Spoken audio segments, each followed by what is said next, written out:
السلام عليكم ورحمة الله وبركاته. إن الحمد لله اللهم صل على محمد وعلى آل محمد كما صليت على إبراهيم وعلى آل إبراهيم إنك حميد مجيد. اللهم بارك على محمد وعلى آل محمد كما باركت على إبراهيم وعلى آل إبراهيم إنك حميد مجيد.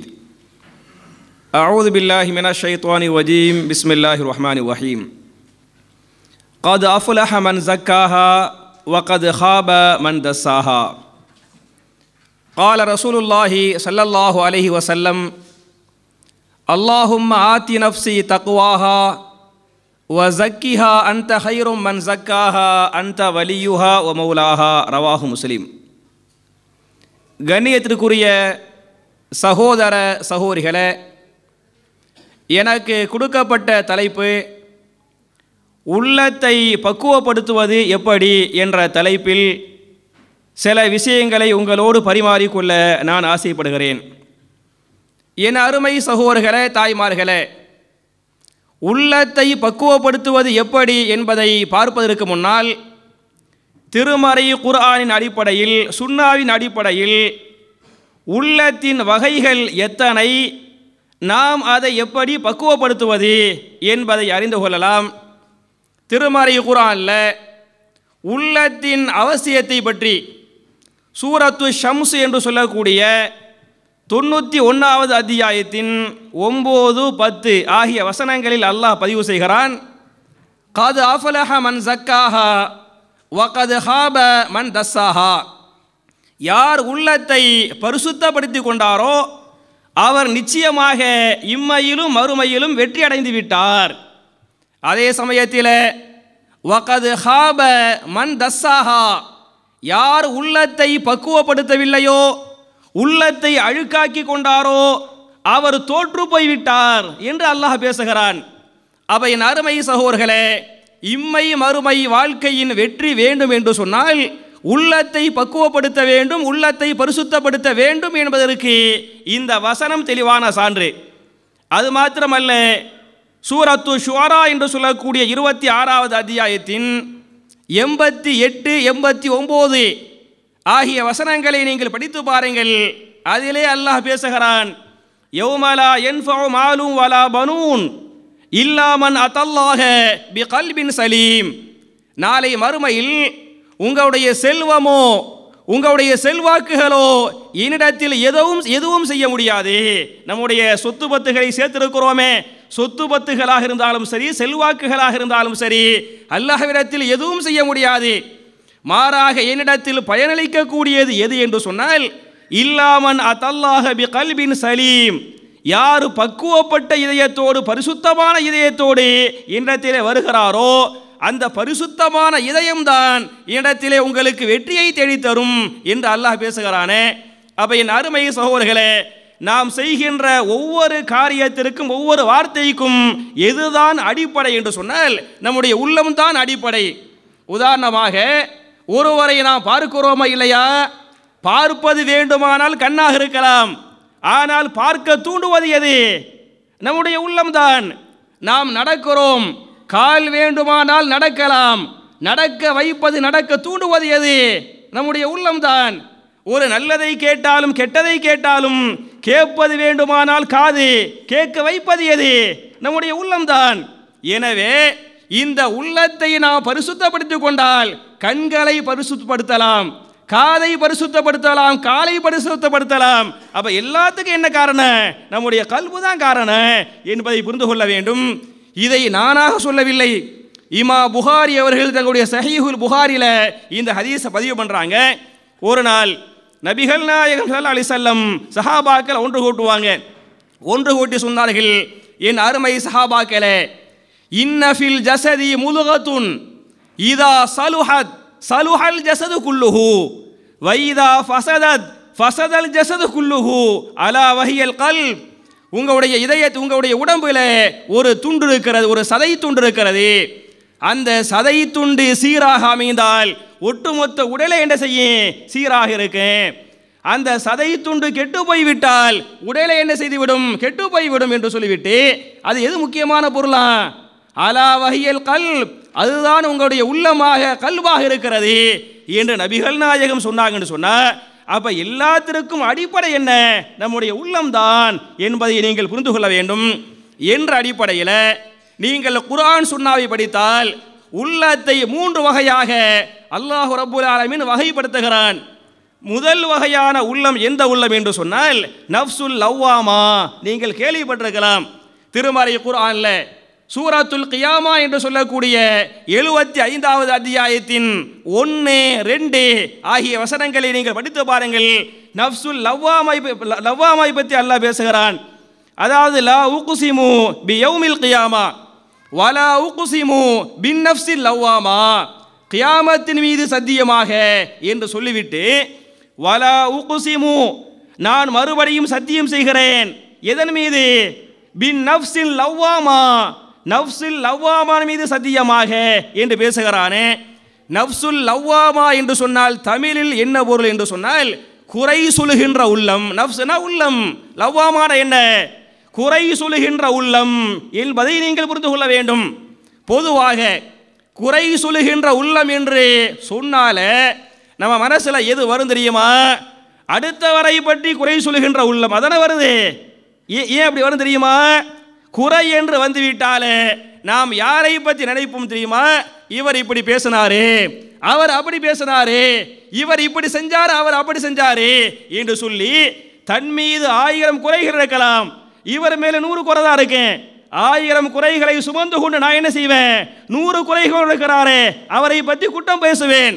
இந்த வசனத்தில் நஃப்சுல் லவ்வாமா, குறை சொல்லுகின்ற உள்ளம் என்று பேசுகிறானே, இது அடுத்தவரை பற்றிய குறை அல்ல. யாரை பற்றிய குறை? தன்னை பற்றிய குறை. சரியா? நான் ஏன் இந்த நன்மைகளை செய்யவில்லை, ஏன் இந்த பாவத்தை செய்தேன், ஏன் இப்படி பேசினேன், ஏன் இப்படி செய்தேன் என்று நஃப்சுல் லவ்வாமாவை பொறுத்தவரை இது நல்ல உள்ளம், சொர்க்கத்திற்குரிய உள்ளம்.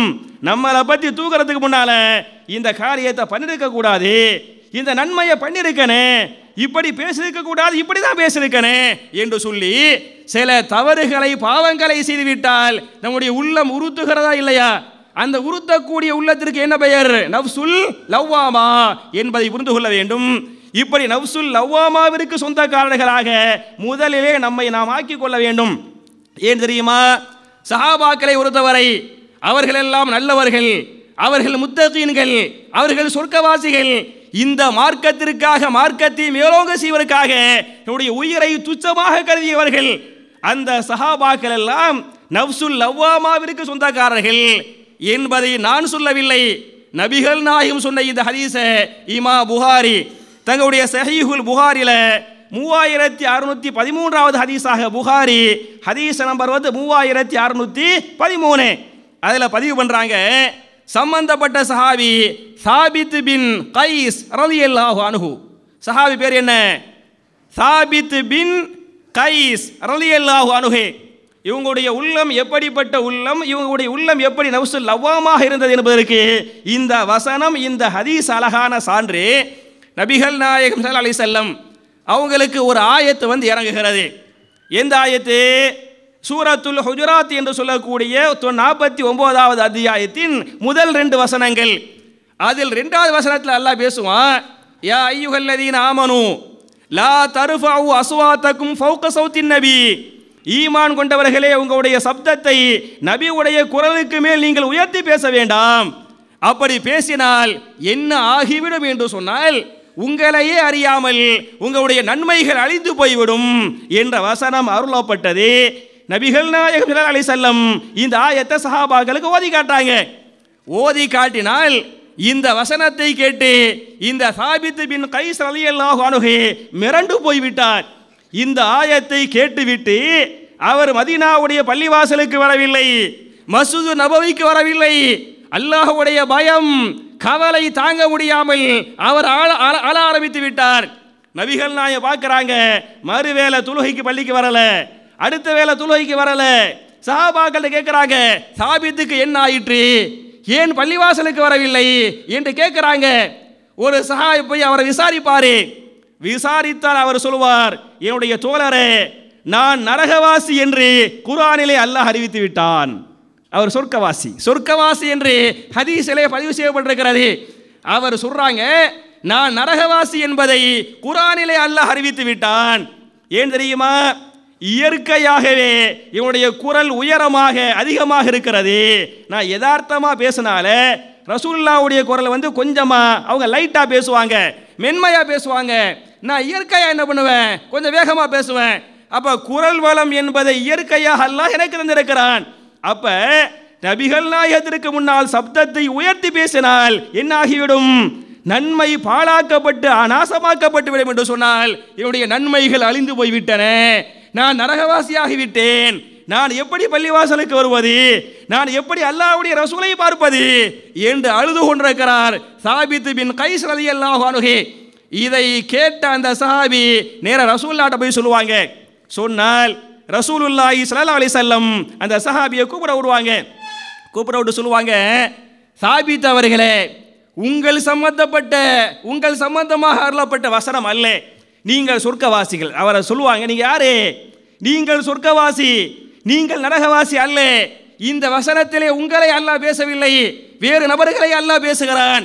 எனவே நீங்கள் கவலைப்பட வேண்டாம், நீங்கள் பயப்பட வேண்டாம், நீங்கள் அழ வேண்டாம், நீங்கள் சொர்க்கவாசி என்ற நற்செய்தியோடு பள்ளிவாசலுக்கு வாருங்கள் என்று நபிகள் நாயகம் ஸல்லல்லாஹு அலைஹி வஸல்லம் அந்த சஹாபிக்கு சொல்லி அனுப்பிய இந்த ஹதீஸை இமாம் புகாரி பதிவு செய்ததாக இருந்தால், அப்ப ஏற்கனவே ஒரு சஹாபிக்கு மற்றவர்களுக்காக அருளப்பட்ட இந்த ஆயத்தை இந்த சஹாபி எப்படி புரிந்து கொண்டார் பார்த்தீங்களா?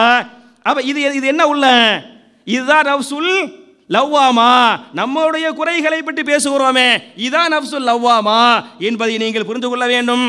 அதே மாதிரி பார்த்தீங்களாக்க இமாம் முஸ்லிம் ரஹிமஹுல்லாஹு அலைஹி தங்களுடைய சஹீஹ் முஸ்லிமின் 192வது ஹதீஸாக இந்த ஹதீஸை பதிவு பண்றாங்க.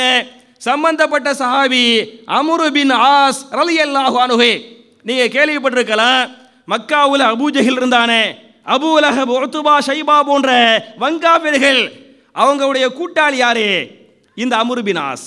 சரியா? அபூஜஹிலோடு நிகராக, அபூஜஹிலுக்கு நிகராக இஸ்லாத்திற்கு எல்லா வகையான தொல்லை கொடுத்தவர் தான் இந்த அம்ரு பின் ஆஸ். இந்த அம்ரு பின் ஆஸ் ரலியல்லாஹு அன்ஹு தன்னுடைய மரண படுக்கையில் சக்கராத்தில் இவங்களுடைய உள்ளம் உறுத்துகிறது. அல்லாஹ்வுக்கு பயப்படுறாங்க. பிறகு இஸ்லாத்துக்கு வந்துட்டாங்க. இஸ்லாத்திற்கு வந்த சஹாபி கடைசியில் அல்லாஹ்வுக்கு பயப்படுறாங்க. இவர் சக்கராத்தில் எப்படி பயந்தார், இவர் எப்படி அழுதார், இவர் என்ன சொன்னார் என்பதை அவருடைய மகன் பதிவு செய்கிறார்.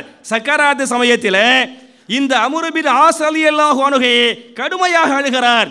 அவருடைய அழுகுரலை கேட்கின்ற அவருடைய மகன் பெரிய சஹாபி அப்துல்லா பின் அம்ரு பின் ஆஸ் ரலியல்லாஹு அன்ஹு அவங்க கேட்பாங்க, என்னுடைய தந்தையே, நீங்கள் சொர்க்கம் என்று நற்செய்தி சொல்லப்பட்ட சஹாபி, நீங்கள் இந்த சக்கராத்திலே ஏன் அழ வேண்டும், ஏன் கவலைப்பட வேண்டும் என்று கேள்வி கேட்பாங்க.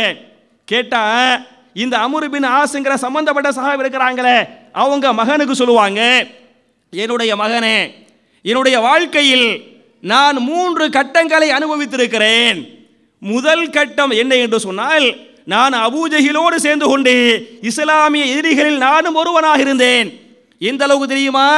அடி உதைகள் தாங்க முடியாமல், தொல்லைகள் தாங்க முடியாமல் சஹாபாக்கள் அபிசீனியாவுக்கு ஹிஜ்ரா பண்ணி போனாங்களே, அபிசீனியாவுக்கு ஹிஜ்ரா பண்ணி போனவனையே இந்த அபூஜஹில் கூட்டம் அபிசீனியாவிற்கு ஒருவரை அனுப்பி வைத்தது. யார் அனுப்பி வச்சாங்க?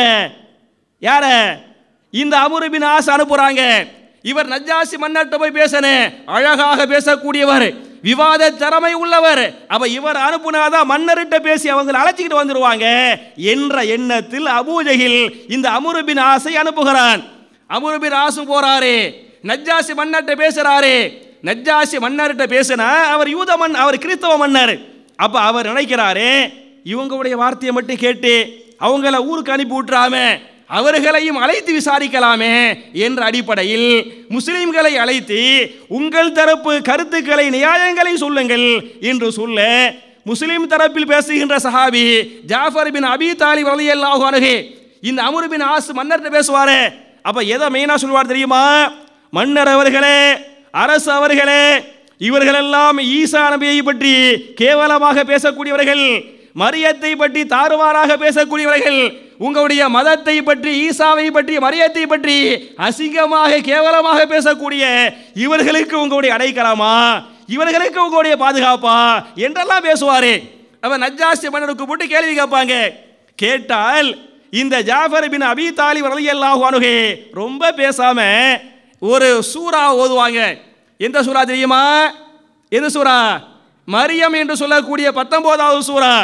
அந்த சூராவை அப்படி அழகா ஓதுவாங்க. ஈசா நபி குழந்தைகளை பேசினாங்களே, இன்னி அப்துல்லா ஆத்தானியல் கிதாப வஜஅலனி நபியா வஜஅலனி முபாரக்கன் ஐனமா குன்து அவுசானி பிஸ்ஸலாத்தி வஸ்ஸகாத்தி மா தும்து ஹய்யன் வ பர்ரம் பி வாலிததி வலம் யஜஅல்லி ஜப்பாரன் ஷகியா என்ற வசனம் வரை ஓதுவார்கள். என்ன பொருள்? ஈசா நபி அவர்கள் குழந்தையில் பேசுகிறார்கள், இன்னி அப்துல்லா, நான் அல்லாஹ்வுடைய அடிமை. ஆத்தானியல் கிதாப, அல்லாஹ் எனக்கு வேதத்தை தருவான். வஜஅலனி நபியா, அல்லாஹ் என்னை நபியாக ஆக்குவான்.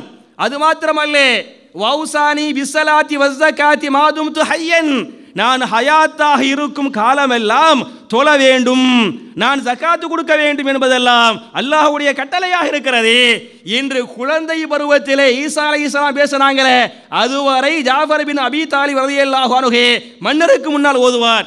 ஓதுனா மன்னர் அழ ஆரம்பித்து விடுவார். மன்னர் மாத்திரமல்ல, இருக்கக்கூடிய பண்டிதர்கள் எல்லாம் அழுவார்கள். தங்களுடைய தாடி நனையும் அளவுக்கு, தங்களுடைய முஸ்ஹாஃபுகள் நனையும் அளவுக்கு என்ன செய்வாங்க? அழுவார்கள். அழுதுவிட்டு மன்னர் சொல்லுவாரு, எங்களுடைய வேதம் இது போன்று இருக்கிறது, எங்களுடைய வேதத்தை எந்த இறைவன் இறக்கினானோ அதே இறைவன் தான் இந்த வேதத்தை இறக்கிறான். ஒரு காலத்தில் இந்த முகமதை பொறுத்தவரை இவருடைய காலுக்கு கீழே இருக்கிறது, இந்த இடத்தையும் அவரே ஆளுவார் என்று சொன்னாங்களா இல்லையா? இதையெல்லாம் இந்த அம்ரு பின் ஆஸ் ரலியல்லாஹு அன்ஹு எப்ப யோசிச்சு பார்க்கறாங்க? எப்ப யோசிக்கிறாங்க? சக்கராத்தில் யோசித்து விட்டு சொன்னார்கள், அல்ஹம்துலில்லாஹ், அல்லாஹ் என்னை காப்பாற்றி விட்டான். நான் அதே நிலையில் மரணித்திருந்தால் யாரா போத்தாம இருப்பேன்? நரகவாசியாக மரணித்திருப்பேன். அதற்கு பிறகு ஹுதைபியா ஒப்பந்தத்திற்கு பிறகு அல்லாஹ் எனக்கு ஹிதாயத்தை கொடுத்தான். ஹிதாயத்தை எனக்கு அல்லாஹ் கொடுத்த உடனே நான் நேர ரசூல்லாட்ட வந்தேன். எல்லாம் அவங்களே சொல்லுவாங்க.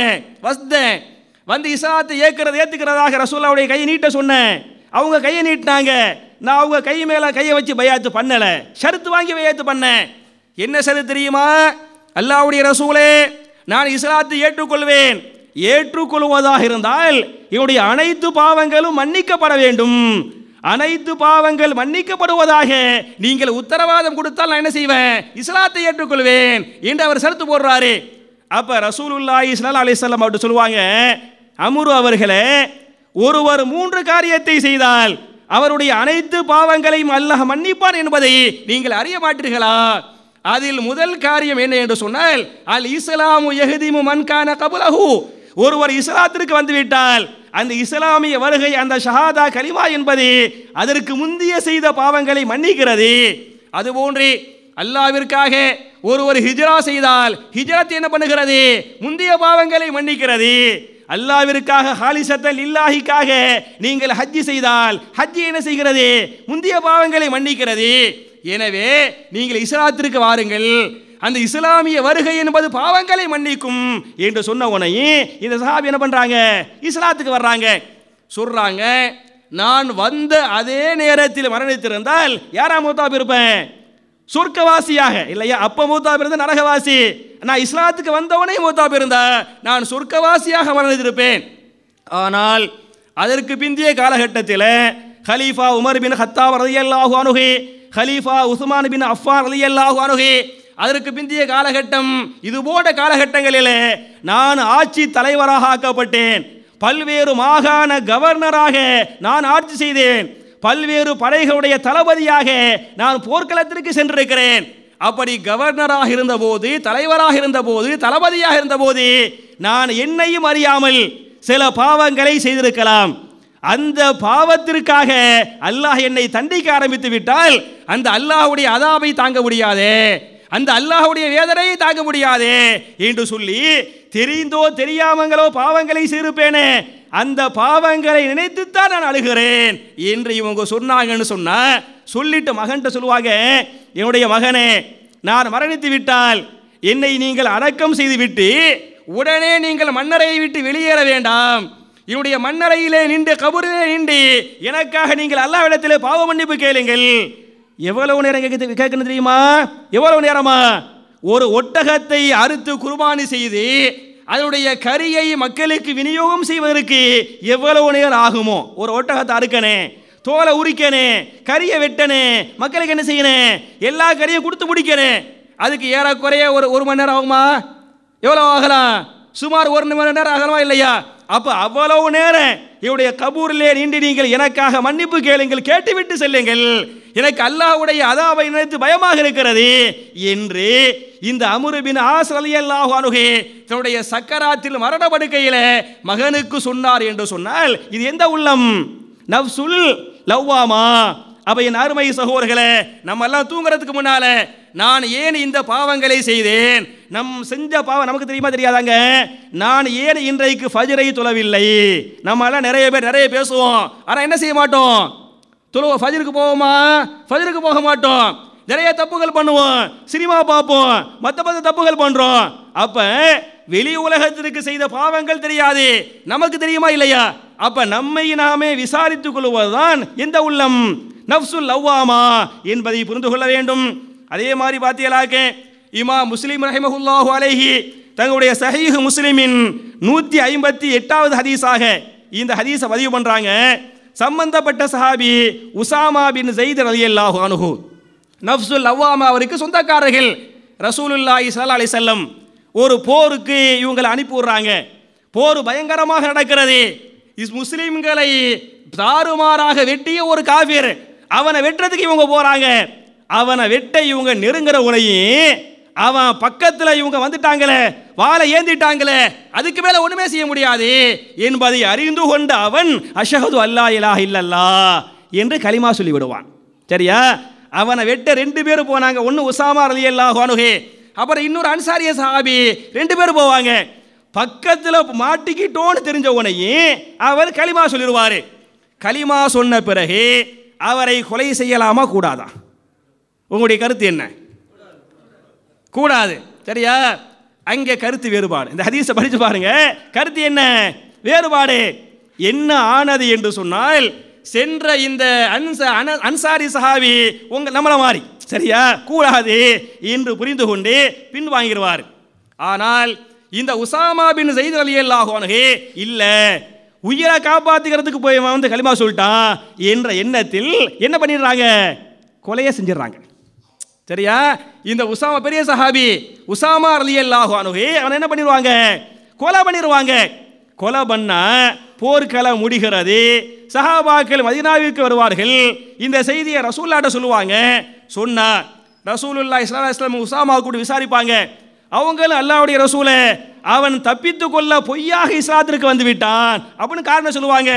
நபிகள் நாயகம் அவரை பார்த்து கேள்வி, உசாமா பார்த்து கேள்வி கேட்பாங்க.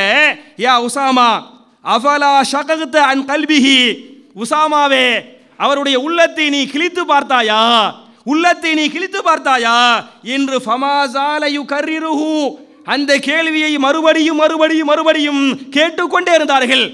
எந்த அளவுக்கு நான் வருத்தப்பட்டேன் என்று சொன்னால், இந்த நிகழ்வுக்கு பிறகு நான் இஸ்லாத்திற்கு வந்திருக்க கூடாதா, நான் இஸ்லாத்திற்கு வந்துவிட்ட பிறகு இவ்வளவு பெரிய பாவத்தை செய்து விட்டேனே, நபிகள் நாயகம் ஸல்லல்லாஹு அலைஹி வஸல்லம் என்னை பார்த்து இந்த மாதிரி கேள்வியை கேட்டுக்கிட்டே இருக்கிறாங்களே என்ற உள்ள என்னை உறுத்துகிறது, கவலை என்னை வாட்டுகிறது என்று இந்த சஹாபி சொன்ன இந்த வரலாறு, இந்த ஹதீஸை இமாம் முஸ்லிம் பதிவு பண்ணுவதாக இருந்தால் இது எந்த உள்ளம்? நஃப்சுல் லவ்வாமா என்பதை புரிந்து கொள்ள வேண்டும். அதே மாதிரி நான் கேட்கிறேன், நிறைய ஹதீஸுகளை அறிவித்த சஹாபி யாரு? அபூ ஹுரைரா ரலியல்லாஹு அன்ஹு இல்லையா? நபிகள் நாயகத்தோடு நிறைய ஆண்டுகள் தோழமை கொண்ட சஹாபி யாரு? முதல் சஹாபி அபூபக்கர் சித்தீக் ரலியல்லாஹு அன்ஹு இல்லையா? இந்த அபூ ஹுரைரா ரலியல்லாஹு அன்ஹு எப்ப இஸ்லாத்துக்கு வந்தாங்க? எந்த ஆண்டில்? மக்காவிலா மதீனாவிலா? மதீனாவுல. எங்கே வந்தாங்க? கன்ஃபார்ம் 100%. எப்போ வர்றாங்க? மதீனாவில. மதீனாவில் ரசூலா எத்தனை வருஷமா இருந்தாங்க?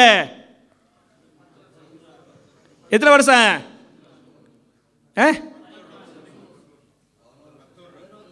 நானே சொல்லிடுறேன். சரியா? ரசூலுல்லாஹ்வுடைய நபித்துவ வாழ்க்கை 23 ஆண்டுகள். அதில் முந்திய 13 ஆண்டுகள் மக்கா, பிந்திய 10 ஆண்டுகள் மதீனா. அப்ப மக்காவுடைய 13 ஆண்டுகள் வரை அபூ ஹுரைரா ரலியல்லாஹு அன்ஹு இஸ்லாத்தை ஏற்றுக்கொள்ளவில்லை. ஹிஜ்ராவிற்கு பிறகு உடனே என்ன செய்யல, இஸ்லாத்தை ஏற்றுக்கொள்ளவில்லை. அவர் எப்போது ஏற்றார் என்று சொன்னால் ஹிஜ்ரி 7ஆம் ஆண்டு. எந்த வருஷம்? ஹிஜ்ரி 7. நபிகள் நாயக மரணம் எப்ப? ஹிஜ்ரி எத்தனையில? 10 11. அதாவது உங்களுக்கு தெரியுங்க, ஒரு ஹதீஸ் இருக்குது. ரசூல்லா அரஃபாவில் உட்காந்துக்கிட்டு சஹாபாக்கள்கிட்ட கேள்வி கேட்டாங்க, இது எந்த மாதம் என்று தெரிகிறதா அப்படின்ட்டாங்க. சரியா? அது எந்த மாதம்? அது ஹஜ் எந்த மாதத்தில் பண்ணுவாங்க? துல் ஹஜ் மாதத்தில். இது எந்த மாதம் என்று தெரிகிறதா அப்படின்னு கேள்வி கேட்டாங்க. சஹாபாக்களுக்கு துல் ஹஜ்ஜின்னு தெரியும், ஆனால் உங்களை போன்று பதில் சொல்லாமல் அமைதியாக இருந்தார்கள். அவரை கேட்பாங்க, இது எந்த நாள் என்று தெரிகிறதா அப்படிங்குவாங்க. அரஃபாவுடைய நாள் சஹாபாக்களுக்கு தெரியும், உங்களை மாதிரி அமைதியாக இருந்தாங்க. இது எந்த இடம் என்று தெரியுமா? இது அரஃபான்னு எல்லா சஹாபாக்களுக்கும் தெரியும், அப்போ அமைதியாக இருந்தாங்க. அப்போ ரசூல்லா சொல்லுவாங்க, இது துல் ஹஜ் மாதம், இது அரஃபா நாள், இது அரஃபா இடம் அப்படிங்குவாங்க. அப்போ சஹாபாக்கள் சொல்லுவாங்க, அல்லாஹ்வுடைய தூதரே, எங்களுக்கு எல்லாம் தெரியும், நீங்கள் கேள்வி கேட்ட உடனே ஒருவேளை இந்த மாதத்துக்கு பேரை அல்லாஹ் மாற்றிட்டானோ, இந்த இடத்துக்கு பேரை அல்லாஹ் மாற்றிட்டானோ என்ற தன்னடக்கத்தின் காரணத்தால் தான் நாங்கள் மௌனமாக இருந்தோம் அப்படின்னு சொன்னாங்களா இல்லையா? அது மாதிரி மாஷா அல்லாஹ் உங்களுக்கு பல செய்திகள் தெரியும். தன்னடக்கத்தோடு நீங்கள் அமைதியாக இருக்கக்கூடும். நபிகள் நாயகத்தை பொறுத்தவரை எப்போ மூத்தா போனாங்க? எந்த வருஷத்தில்? ஹிஜ்ரி 11. எந்த வருஷம்? ஹிஜ்ரி 11. அப்போ என் அருமை சகோதரர்களே, ஹிஜ்ரி 7 இஸ்லாத்திற்கு வந்த அபூ ஹுரைரா ரலியல்லாஹு அன்ஹு ஆயிரக்கணக்கான ஹதீஸ்களை அறிவிக்கிறார் இல்லையா? நபிகள் நாயகத்தோடு 23 ஆண்டுகள் நெருங்கி இருந்த சஹாபி அபூபக்கர் சித்தீக் ரலியல்லாஹு அன்ஹு கொஞ்சோன்னு ஹதீஸ்கள் அறிவிக்கிறாங்கன்னு சொன்னா அவங்களுக்கு என்ன ஹதீஸ் தெரியாதா? தெரியுமா தெரியாதா? கல்வி நாலேஜ் அபூ ஹுரைராவுக்கு அதிகமா அபூபக்கர் சித்தீக்கு அதிகமா? அவ ஏன் கம்மியாக அறிவிச்சாங்க? ஏன் அறிவிச்சாங்க? அல்லாஹ்வுடைய பயம். சரியா? நம்ம எல்லாம் எப்படி தெரியுமா? கொஞ்சோன்னு தெரியும். ஒரு 2-3 CD, அந்த சீடியில் பயானை கேட்டிருப்போம், 2 தமிழ் புஸ்தகத்தை வாசிச்சிருப்போம். நம்ம ஆட்கை பேசுகிற பேச்சை நீங்கள் கேட்டீங்களாக்க இமாம் புகாரி இப்னு ஹஜர்லாம் தோத்து போயிடுவாங்க. சரியா? ஆனால் குர்ஆன் ஓத தெரியாது, தனி விஷயம். கேட்டால் குர்ஆன் ஓத மாட்டார், ஓத தெரியாது. தமிழில் தர்ஜுமா வாசிச்சிருப்பாரு, நிறைய பேசுவார். ஆனால் இந்த அபூபக்கர் சித்தீக் ரலியல்லாஹு அன்ஹு 23 வருஷமா நபிகள் நாயகத்தோடு நெருக்கமாக இருந்த சஹாபி கொஞ்சமாக ஏன் அறிவிக்கிறாங்கன்னு சொன்னா, ஏன் அறிவிக்கிறாங்க? அல்லாஹ்வுடைய நஃப்ஸுல் லவ்வாமா. சரி, அல்லாஹ்வுடைய பயம். ஒருவேளை தப்பா சொல்லிடுவோமோ, அல்லாஹ் பிடிச்சிருவானோ, அல்லாஹ் தண்டிச்சிருவானோ என்ற பயம் தான் என்ன அவர்கள் ஹதீஸுகளை அறிவிப்பதே குறைக்கிறது என்று சொன்னால், என் அருமை சகோதரர்களே, தாய்மார்களே, அப்ப குர்ஆன் சுன்னா பிரகாரம் நஃப்ஸ் என்பது உள்ளம் என்பது 3 வகை. முதல் உள்ளம் எந்த உள்ளம்? நஃப்ஸுல் லவ்வாமா. லவ்வாமான என்ன? குறை சொல்லுகின்ற. யாரை குறை சொல்றது? அடுத்தால நம்மளையே. சரியா? நம்மை நாமே குறை சொல்லுகின்ற உள்ளத்தை பொறுத்தவரை நஃப்ஸுல் லவ்வாமா. நஃப்ஸுல் லவ்வாமாவிற்கு சொந்தக்காரர்களாக எப்படி இந்த சாபித் பின் கைஸுகிற சஹாபி இருந்தாங்களோ, எப்படி இந்த அபூபக்கர் சித்தீக் இருந்தாங்களோ, எப்படி இந்த உசாமா பின் ஸைத் இருந்தாங்களோ, எப்படி இந்த அம்ர் பின் ஆஸ் இருந்தாங்களோ, அது மாதிரி என்ன செய்யணும்? நம்மள ஆகிக்கிறனே என்பது இன்றைய முதல் செய்தி. 2வது உள்ளம் எந்த உள்ளம் என்று சொன்னால், அதே மாதிரி அதை விட நல்ல உள்ளம், நஃப்ஸுல் லவ்வாமாவை விட நல்ல உள்ளம் எந்த உள்ளம்? நஃப்ஸுல் முத்மஇன்னா. சரியா? நஃப்ஸுல் முத்மஇன்னாண்டா என்னன்னு சொன்னா, எதை அல்லாஹ் கொடுத்தாலும் அல்ஹம்துலில்லாஹ். சரியா? வறுமையா இருந்தாலும் அல்ஹம்துலில்லாஹ். செல்வத்தில் என்ன? அல்ஹம்துலில்லாஹ். ஆரோக்கியத்தில் என்ன? அல்ஹம்துலில்லாஹ். நோயில என்ன? அல்ஹம்துலில்லாஹ். சந்தோஷத்திலையும் அல்ஹம்துலில்லாஹ். துக்கத்தில் என்ன? அல்ஹம்துலில்லாஹ். எது அல்லாஹ் கொடுத்தா அல்ஹம்துலில்லாஹ். நான் அல்லாஹ்வுடைய கதரை பொருந்தி கொண்டேன், அல்லாஹ்வை பொருந்தி கொண்டேன் என்று பொருந்தி கொள்ளப்பட்ட இதயம் இருக்கிறதே, அதுக்கு பேர் என்ன? நஃப்ஸுல் முத்மஇன்னா. ஒண்ணுமில்லை, நம்ம எல்லாருக்கும் தெரிஞ்ச ஒரு சூரா தான் சூரத்துல் ஃபஜ்ர் என்று சொல்லக்கூடிய 89வது அத்தியாயம். அதில் 27 முதல் 30 வரை உள்ள வசனங்களை நீங்கள் படித்து பாருங்கள். நல்லவர்களிடத்தில் அல்லாஹ் சொல்லுவானா, யா ஐயத்துஹன் நஃப்ஸுல் முத்மஇன்னா, இல்லையா, இர்ஜிஇ இலா ரப்பிகி ராலியத மர்லியா ஃபதுகுலி ஃபீ இபாதி வதுகுலி ஜன்னதி. அர்த்தம் புரியுதா? யா ஐயத்துஹன் நஃப்ஸுல் முத்மஇன்னா, நஃப்சுல் முத்துமாயின்னாவிற்கு சொந்தக்காரர்களே, எது அல்லாஹ் கொடுத்தாலே பத்து அல்ஹம்துலில்லாஹ்ங்கிற வார்த்தை வராதுங்க. நல்லா பிஸ்னஸ் ஆகோ ஓஹோ நடக்கும். எப்படிங்க? ஏதோ ஓடுது. சரியா? இந்த ஏதோ ஓடுதுன்னா முத்துமாயின்னா இல்ல, அல்ஹம்துலில்லாஹ் அல்ஹம்துலில்லாஹ் அலா குல்லி ஹால். சரியா? அவன் எல்லா நேரத்திலையும் அல்ஹம்துலில்லாஹ் சொல்றான் பாருங்க. இவன் தான் நஃப்சுல் முத்துமாயின்னா. அவர்களை கூப்பிட்டு அல்லாஹ் சொல்லுவானா, யா ஐயத்துஹன் நஃப்சுல் முத்துமாயின்னா இர்ஜிஇ இலா ரப்பிகி. யார் திரும்பி போங்க? உங்களுடைய ரப்பிடத்தில் நீங்கள் திருப்பி செல்லுங்கள். ராலியத்தன் மருளியத்தன் பொருந்திக் கொள்ளப்பட்ட உள்ளமாக நீங்கள் திரும்பி செல்லுங்கள். திரும்பி சென்று ஃபதுஹுலி ஃபீ இபாதி, என்னுடைய நல்லவர்கள் நல்ல அடியார்களோடு நீங்கள் சேர்ந்து கொள்ளுங்கள். எங்கே சேர்ந்து கொள்வது? வதுஹுலி ஜன்னதி. சரியா? என்னுடைய நல்லவர்கள் இறையச்சம் உள்ளவர்கள் சொர்க்கவாசிகள் சொர்க்கத்தை தங்குறாங்களே அவர்களோடு நீங்களும் சேர்ந்து கொள்ளுங்கள் என்று அல்லாஹ் சொல்லுவதாக திருமறை குர்ஆனில் அல்லாஹ் பேசுகிறானே. அப்ப என் அருமை சகோதரர்களே, தாய்மார்களே, நஃப்சுல் முத்துமாயின்னா என்று சொன்னால் அது எந்த உள்ளம்? திருப்தி கொன்ற உள்ளம். சரியா? பரிபூர்ணமான உள்ளம் என்பதை புரிந்து கொள்ள வேண்டும்.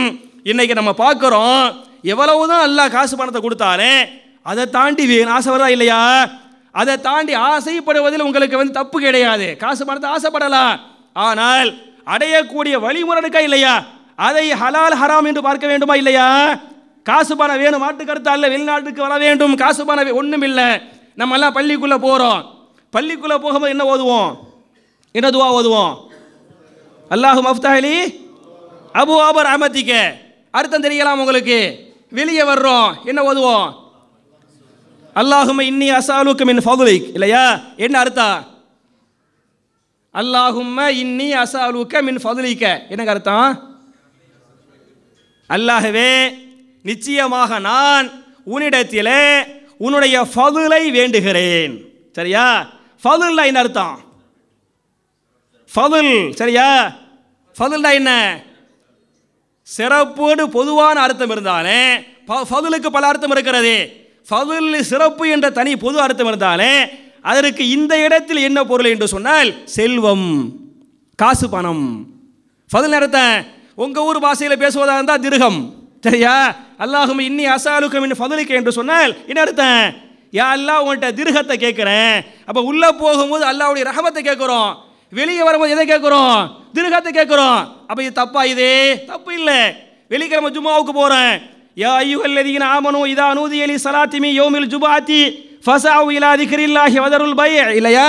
அந்த பாங்கோசையை நீங்கள் கேட்டுவிட்டால் வியாபாரங்களை நீங்கள் விட்டுவிட்டு பள்ளிவாசலுக்கு விரைந்து செல்லுங்கள். அல்லாஹ்வுடைய கட்டளை. ஃபைதா குதியத்தி ஸலாத்து, ஜும்ஆவுடைய தொழுகை முடிந்துவிட்டால் ஃபன்தஷிரு ஃபில் அர்லி, நீங்கள் பூமியில் பல்கி செல்லுங்கள். வபுதகு, நீங்கள் தேடுங்கள். எதை தேடுங்கள்? மின் ஃபضலில்லாஹ், அல்லாஹ்வுடைய ஃபضலை தேடுங்கள். ஃபضல்னா என்ன அர்த்தம்? எதை தேடணுமா?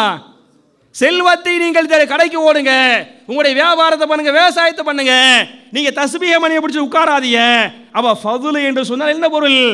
செல்வம், காசு பணம் என்று பொருள். செல்வத்தை தேட வேண்டும் என்பதில் மாற்று கருத்தே அல்ல. ஆனால் அந்த செல்வத்தை எப்படி அடைவது? இது ஹலாலா ஹராம்? எவ்வளோ பேரை பார்க்குறோம், பொய் சொல்லி ஏமாத்தி திருடி திட்ட, அதாவது பித்தலாட்டம் பண்ணி வட்டிக்கு வாங்கி இந்த மாதிரி பண்ணுறமா இல்லையா? அப்போ இந்த உள்ளம் எந்த உள்ளம் இல்லை? இல்லை, முத்துமாயின்னா இல்லை. அல்லாஹ் கொடுத்துக்கிற அல்ஹம்துலில்லாஹ், நான் முயற்சி பண்ணுவேன், ஜாஸ்தி ஆக்குவேன், ஹராமான வழியில் நான் எடுக்க மாட்டேன் என்று யார் இருக்கிறானோ அவன் தான் நல்லவன். ஹராத்திற்கு அவன் போய்விட்டால் யாரும் இல்லை, முத்துமாயின்னா இல்லை என்பதை நீங்கள் புரிந்து கொள்ள வேண்டும். ஒன்றும் இல்லை, உங்களில் பணக்காரவங்க யார்? நீங்கள் எவ்வளோ பேர் இருக்கிறீங்க, நீங்கள்லாம் மாஷா, நீங்கள் எல்லாருமே பணக்காரவங்க தான், அதில் மாட்டு கருத்து இல்லை. ஃபஸ்ட்டு பணக்காரவங்க யார்? ரசூலுல்லாஹ்வுடைய ஹதீஸ் பிரகாரம் உங்களில் பணக்காரன் யார்?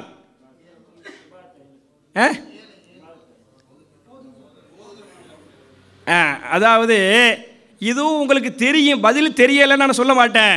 தன்னடக்கத்தோடு அமைதி. சரியா? ஹதீஸ் புகாரில் வருது, லைசல் கனியு அன் கஸரத்தில் மால் வலாகின்னல் கனியு கினன் நஃப்ஸ். உங்களில் பணக்காரன் யார் என்று சொன்னால் செல்வம் அதிகமாக இருக்கிறதே அவன் அல்ல பணக்காரன். சரியா? நம்ம பாலிசில் அவன் தான் பணக்காரன். ஆனால் ரசூலுல்லாஹ் குர்ஆன் சுன்னாவில் என்ன இல்லை? அவன் அல்ல பணக்காரன். வலாகின்னல் கனியு, மாறாக பணக்காரன் யார் என்று சொன்னால் கினன் நஃப்ஸ், போதும் என்ற உள்ளம் இருக்கிறதே. திருப்தி அடைந்த உள்ளம், அதுதான் இந்த யாரு பணக்கார உள்ளம். அப்ப எது அல்லாஹ் கொடுத்தா அல்ஹம்துலில்லாஹ் நான் பொருந்திக்கிட்டேன் என்று புரிந்து கொண்டானே. ஒரு பேச்சுக்கு 2000 திர்ஹம் ஒருத்தர் வாங்குறாரு, அதுல அல்ஹம்துலில்லாஹ் அவர் பொருந்திக்கிட்டாரு, அதுல அல்லாஹ் பரக்கத்து வச்சுக்கிறான், அவர் பணக்காரரு. 5000 திர்ஹம் வாங்குறாரு, பத்தல அவர் யாரு இல்ல பணக்காரர் இல்ல. சரியா? அப்ப நீங்க குர்ஆன் சுன்னாவுடைய அடிப்படையில் பணக்காரர் யாரு? போதும் என்ற இந்த திருப்தி அடைந்த உள்ளம் இருக்கிறது, அவர்தான் பணக்காரரு என்பதை புரிந்து கொள்ளுங்கள். இப்படிதான் சஹாபாக்கள் இருப்பாங்க. சின்ன உதாரணம், ரசூலுல்லாஹி ஸல்லல்லாஹு அலைஹி வஸல்லம் ஹிஜ்ரா பண்ணி மதீனாவுக்கு வந்துடுறாங்க. வந்த உடனே மக்கத்து சஹாபி மதீனா சஹாபியை சேர்த்து நீங்க சகோதரன், நீங்க 2 பேரும் யாரு சகோதரர்கள் என்ற அந்த சகோதரத்துவத்தை உண்டாக்குனாங்களா இல்லையா? அதில் அந்த அப்படி உண்டாக்கிட்டா என்ன அர்த்தம்? சொத்துல பாதி, அப்படித்தானே? நீங்க அன்சாரி, நீங்க வந்து முஹாஜிருங்க, இவரை வந்து அவருக்கு ஜாயிண்ட் ஆக்கி விட்டா அன்சாரியுடைய பாதி சொத்துக்கு யார் சொந்தக்காரரு? இந்த முஹாஜிர் சொந்தக்காரரு. பாதி சொத்துக்கு மாத்திரம் அல்ல, அவருக்கு 2 மனைவி என்று சொன்னால் ஒரு மனைவிக்கு யார் சொந்தக்காரரு? இவரு. காட்டனே, தலாக்கு சொல்லனே, இதாவுடைய காலம் முடியனே, முடிச்ச என்ன செஞ்சார்? அவரு நிக்கா செய்து கொள்வார். இப்படி நடந்ததா இல்லையா? புகாரியுடைய ரிவாயத்து பிரகாரம் நடந்தது.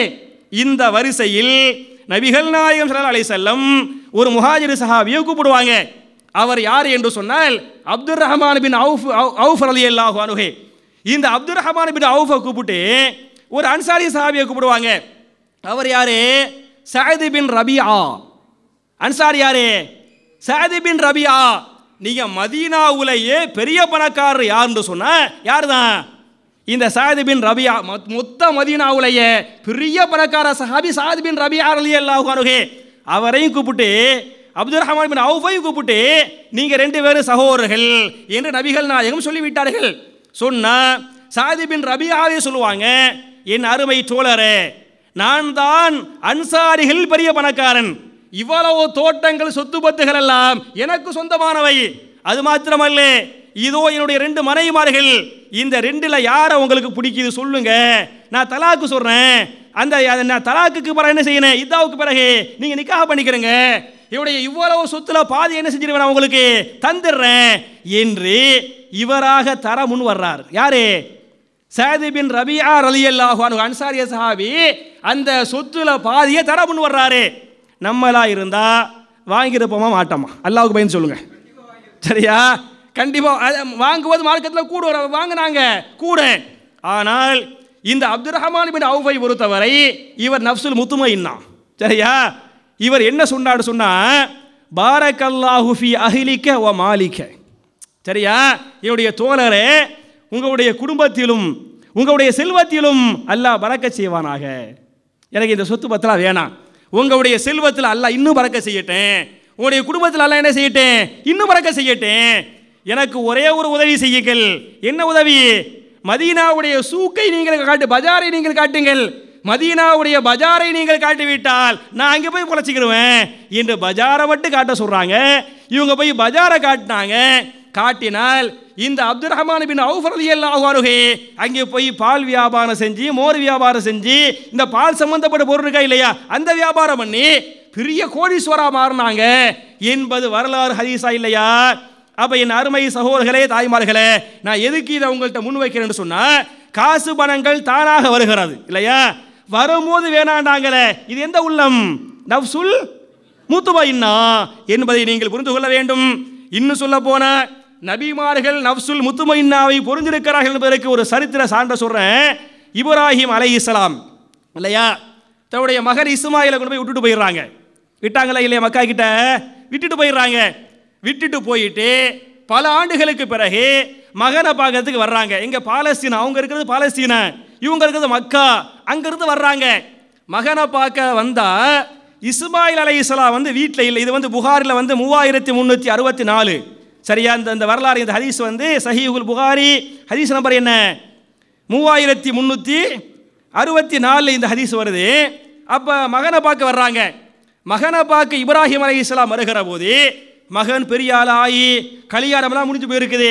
வீட்டில் மகன் இல்லை, மருமகள் மட்டும் இருக்கிறாங்க. மருமகளை மட்டும் பார்த்த வரையும் சலாம் சொல்லி சுகம் விசாரிப்பாங்க.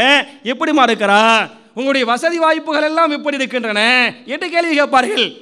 கேட்டால் அந்த அம்மா சொல்லுவாங்க, ஒன்றுமே வசதி இல்லை, நாங்கள் பஞ்சத்தில் வாடுறோம், நாங்கள் வறுமையில் கஷ்டப்படுறோம் அப்படின்னு அந்த அம்மா என்ன செய்வாங்க, புலம்புவாங்க. அப்படின்னு புலம்புனவுடனே இப்ராஹிம் அலைஹிஸ்ஸலாம் மருமகள்கிட்ட சொல்லுவாங்க, உங்களுடைய வீட்டுக்காரர் வருவாரே, வந்தால் என்னுடைய நான் யாருன்னு சொல்ல மாட்டாங்க, இந்த மாதிரி பெரியவர் வந்தார்னு சொல்லு, அவருக்கு வந்து சலாம் சொல்லு, சலாம் சொல்லிவிட்டு அவரிடத்தில் சொல்ல வேண்டும், யுகையிர் அத்தபத்த பாபிஹி, உன்னுடைய வீட்டிலின் நிலைவாசலை நிலைப்படி என்ன செய்யணும், மாற்ற வேண்டும் என்று சொல்லிவிடு என்று இப்ராஹிம் அலைஹிஸ்ஸலாம் சொல்லிட்டு போயிடுவாங்க. அப்புறம் லேட்டாக இஸ்மாயில் அலைஹிஸ்ஸலாம் வருவாங்க. வந்த உடனே ஏதோ ஒரு மாற்றமான ஒரு வாடை வருகிறது, யாரோ வந்தாங்களான்னு கேட்பாங்க. ஒரு பெரியவர் வந்தார்னு அந்த அம்மா சொல்லுவாங்க. பெரியவரா? அவர் வேற பெரியவர் இல்லை, அவர் யார், அவர் தான் இங்கே வாப்பா. சரியா? வாப்பா என்ன கேட்டாரு, வாப்பா இவ்வளவு சொன்னார், இவ்வளவு விசாரிச்சாரு, நான் இவ்வளவு சொன்னேன், கடைசியில் என்ன சொல்லிட்டு போனார்னு சொன்னா வீட்டுடைய அந்த நிலைப்படியை மாற்ற சொல்லிவிட்டார் என்றும் அந்த அம்மா சொல்லுவாங்க. அதுக்கு இஸ்மாயில் நபி சொல்லுவாங்க, வீட்டின் நிலைப்படியை மாற்ற சொல்லவில்லை, அதுக்கு என்ன அர்த்தம், உன்னைய தலாக்கு சொல்ல சொல்லிட்டார். சரியா? ஏன் தலாக்கு சொல்ல சொன்னாரு, ஏங்க சொன்னாரு, நீ நஃப்சுல் முத்மஇன்னா இல்லை, புலமுனையா இல்லையா, யாரு புலம்புகிறாரோ அவர் எந்த உள்ளத்திற்கு சொந்தமல்ல, நஃப்சுல் முத்மஇன்னா அல்ல என்று அவர் சொல்லிவிட்டார் என்ற காரணத்தால் நபி இப்ராஹிம் அலைஹிஸ்ஸலாம் தன்னுடைய மனைவி நஃப்சுல் முத்மஇன்னா இல்லை என்ற காரணத்தால் என்ன பண்ணாங்க, மனைவியை தலாக்கு சொல்றாங்க. சரி, இஸ்மாயில் அலைஹிஸ்ஸலாம் தன்னுடைய மனைவியை தலாக்கு சொல்றாங்க. மனைவியை தலாக்கு சொல்லி அடுத்த 2ஆம் நிக்காஹ் பண்ணிடுறாங்க. இன்னும் கொஞ்சம் காலம் போகுது. அப்புறம் மறுபடியும் வாப்பா என்ன பண்றாங்க, மகன் இஸ்மாயில் வீட்டுக்கு வர்றாங்க. அப்பவும் இஸ்மாயில் நபியை காண வெளியே போயிட்டாங்க. வேற ஒரு மனைவியை மருமகளை பார்க்குறாங்க. கேட்குறாங்க, அல்ஹம்துலில்லாஹ், எல்லாத்துக்கும் என்ன எப்படி இருக்கிறா, அல்ஹம்துலில்லாஹ், அப்பவும் பெரிய வசதி வாய்ப்பெல்லாம் கிடையாது, அல்ஹம்துலில்லாஹ் சந்தோஷமா இருக்கிறோம், அல்ஹம்துலில்லாஹ் பரக்கத்தா இருக்கிறோம், அல்ஹம்துலில்லாஹ் நிம்மதியா இருக்கிறோம் அப்படின்னு அந்த அம்மா சொல்றாங்க. அப்பவும் அந்த அம்மாவுக்கு இவர் யாருன்னு தெரியாது. சொல்லுவாரு, உன் வீட்டுக்காரர் வந்தா, ஒரு ஆள் பெரிய ஆள் வந்தான்னு சொல்லி சலாம் சொல்லு, சலாம் சொல்லிவிட்டு இந்த வாசல் படியை தக்க வைத்துக்கொள் என்று சொல்லிவிட்டார் என்று சொல்லிட்டு போயிடுவாங்க இல்லையா. அப்புறம் இஸ்மாயில் நபி வருவாங்க, இந்த மாதிரி விசாரிப்பாங்க. இந்த மாதிரி கேட்ட உடனே வாசல் படியை தக்க வைக்க சொன்னாரா, அது என்ன இல்லை, வாசல் படி அல்ல, அதான் என்ன, மனைவி உன்னை தலாக்கு சொல்லிவிட வேண்டாம், உன்னோடு கடைசி வரை வாழ சொல்லிவிட்டார் என்று நபி இஸ்மாயில் அலைஹிஸ்ஸலாம் தன்னுடைய மகன்கிட்ட சொன்ன இந்த வரலாற்று செய்தியை நபிகள் நாயகம் ஸல்லல்லாஹு அலைஹி வஸல்லம் சஹாபாக்கள் சொல்லி காட்டுறாங்கன்னு சொன்னா, அப்ப என் அருமை சகோதரர்களே, தாய்மார்களே, எந்த உள்ளமா இருக்கனே, நஃப்சுல் முத்மஇன்னாவாக இருக்க வேண்டும் என்பதற்கு இந்த சரித்திரம், இந்த வரலாறு சான்றா இல்லையா. அது மாத்திரமல்ல, நமக்கு நிறைய செல்வங்களை, காசு பணங்களை எல்லாம் தருகிறான். நம்ம நினைக்கிறோம் நம்ம மேல அல்லாஹ் நிறைய நியமத்து பண்றான், காசு வர வர சந்தோஷம் வருதா இல்லையா. இது நம்ம பாலிசி இல்லையா. சஹாபாக்களுடைய பாலிசி நீங்க படிச்சு பார்த்தீங்களாக்க, ஹிஜ்ரி 13வது ஆண்டு ரசூலுல்லாஹ்வுடைய வஃபாத்து, அபூபக்கர் சித்திக்குடைய வஃபாத்துக்கு பிறகு 2வது கலீஃபா யாரு, உமர் பின் கத்தாப் ரலியல்லாஹு அன்ஹு. அந்த பாரசீக வெற்றி இருக்கா இல்லையா, காதிசியா போரே, காதிசியாவின் மூலமாக பாரசீகம் வெற்றி கொள்ளப்படுகிறது. கிஸ்ராவுடைய அரண்மனை வெள்ளை மாளிகைக்குள்ள என்ன செய்றாங்க, சஹாபாக்கள் போனாங்க. வெள்ளை மாளிகைக்குள்ள போய் பார்த்தோமாக்க எக்கச்சக்கமான தங்கம், எக்கச்சக்கமான வெள்ளி, அவருடைய ஆடைகள், அவருடைய ஆயுதங்கள், பலமான ஆயுதம், பலமான தங்கம், குவியல் குவியலாக தங்கம் இருக்கிறது. அதையெல்லாம் சஹாபாக்கள் பார்ப்பாங்க. பார்த்துட்டு இது அல்லாஹ்வுடைய அமானிதம், கனிமத்து பொருள், கரெக்டாக பாதுகாப்பாக எடுப்பாங்க. பாதுகாப்பாக எடுத்து சம்பந்தப்பட்ட சாதி பின் அபி வக்காஸ் சொல்லுவாங்க, இந்த கனிமத்தை நான் பங்கிட மாட்டேன், நான் மதீனாவுக்கு அனுப்புவேன், கலீஃபா தான் என்ன செய்வாங்க, இதை பங்கிடுவார்கள் என்று சொல்லி சஅத் பின் அபி வக்காஸ் ரலியல்லாஹு அன்ஹு தங்கம் குவியல் குவியலாக இருக்கிறது எங்க தூக்கி விட்டுறாங்க, மதீனாவுக்கு கலீஃபாட்ட தூக்கி விட்டுறாங்க. எல்லா தங்கம் எங்கே வந்து இறங்குது, மதீனாவுடைய பள்ளிவாசல் மஸ்ஜித் நபவியில் வந்து இறங்குகிறது. இறங்கினால் கலீஃபா உமர் பின் கத்தாப் ரலியல்லாஹு அன்ஹு சஹாபாக்களை கூப்பிட்டு அதெல்லாம் காட்டுவாங்க. எல்லா சஹாபாக்கள் இது வெற்றியா இல்லையா, தங்க குவியல், நம்ம எல்லாம் 1 பவுன் 2 பவுன் வாங்கினாலே என்ன சந்தோஷம் தாங்க முடியாது, குவியல் குவியலாக தங்கம் இருக்கிறது. எல்லா சஹாபாக்களும் சந்தோஷம் தான் பட்டாங்க. ஆனால் கலீஃபா உமர் பின் கத்தாப் ரலியல்லாஹு அன்ஹு அதை பார்த்து அழுவுறாங்க. பார்த்து என்ன பண்றாங்க, கவலைப்படுறாங்க, அழுவுறாங்க, வேதனை தாங்க முடியவில்லை. பக்கத்தில் இருந்த பெரிய சஹாபி அப்துர் ரஹ்மான் பின் அவுஃப் ரலியல்லாஹு அன்ஹு கேள்வி கேட்பாங்க, யா அமீரல் முஃமினீன், மூமின்களுடைய தலைவரே, ஹாதா யௌமுல் ஃபத்ஹ் வ ஹாதா யௌமுஷ் ஷுக்ர், இது அல்லாஹ்விற்கு நன்றி செலுத்தக்கூடிய நாள், இது வெற்றியின் நாள். நாம் சந்தோஷப்படாமல் கவலைப்படுவதா, நீங்கள் அழுவதா, உங்களை எது அழ வைத்தது என்று அப்துர் ரஹ்மான் பின் அவுஃப் ரலியல்லாஹு அன்ஹு கலீஃபாவிடத்திலே கேட்க, கலீஃபா சொல்வார்கள், என்னுடைய தோழரே, என்னை எது அழ வைத்தது என்று சொன்னால், இவ்வளவு பெரிய தங்கங்கள் செல்வங்கள் எல்லாம் நமக்கு வருவதற்கு முன்னால் நாம் ஒற்றுமையாக இருந்தோம். இந்த ஒற்றுமைதான் எதை வீழ்த்தியது? பாரசீகத்தை வீழ்த்தியது. இந்த தங்கத்தை நான் மக்களுக்கு விநியோகம் செய்துவிட்டால் மக்கள் பணக்காரர்களாக மாறி போய் விடுவார்கள். இந்த செல்வம் என்பது மக்களுக்கு மத்தியில் போட்டி பொறாமையை உருவாக்கி விடுமோ? போட்டி பொறாமை என்பது சண்டையை உருவாக்கி விடுமோ? சண்டை என்பது பிரிவை உருவாக்கி விடுமோ? இப்படி நீங்கள் எல்லாம் பிரித்து விட்டால் இது போன்ற வெற்றிகளை பெற முடியாதோ என்ற கவலை தான் என்னை அழ வைத்தது என்று ஹலீஃபா உமர் பின் கத்தாப் ரலியல்லாஹு அன்ஹு அவங்கள்ட்ட சொன்ன இந்த வரலாற்று செய்தியை தாரீகுல் உம்மத், தாரீகுல் உமமுல் இஸ்லாமியா போன்ற இஸ்லாமிய நம்பத்தகுந்த வரலாற்று கிதாபுகளில் இந்த செய்தி பதிவு செய்யப்பட்டிருக்கிறது. அப்ப என் அருமை சகோதரர்களே, ஹலீஃபா உமர் பின் கத்தாப் யார் இல்லை, நஃப்சுல் முத்துமையின்னாவிற்கு சொந்தக்காரர்கள் அல்ல என்பதற்கு இந்த சரித்திரம் சான்றா இல்லையா? அப்ப நம்ம எல்லாம் செல்வங்கள் வர சந்தோஷப்படக்கூடாது. மேலும் மேலும் அல்லாஹ்வுடைய கேள்வி ஜாஸ்தியாகும். அதான் அர்த்தம். காசு வர வர கேள்வி என்ன செய்வது? ஜாஸ்தி ஆகுது. சின்ன ஒரு ஹதீஸை ஞாபகம் ஊட்டுறேன்.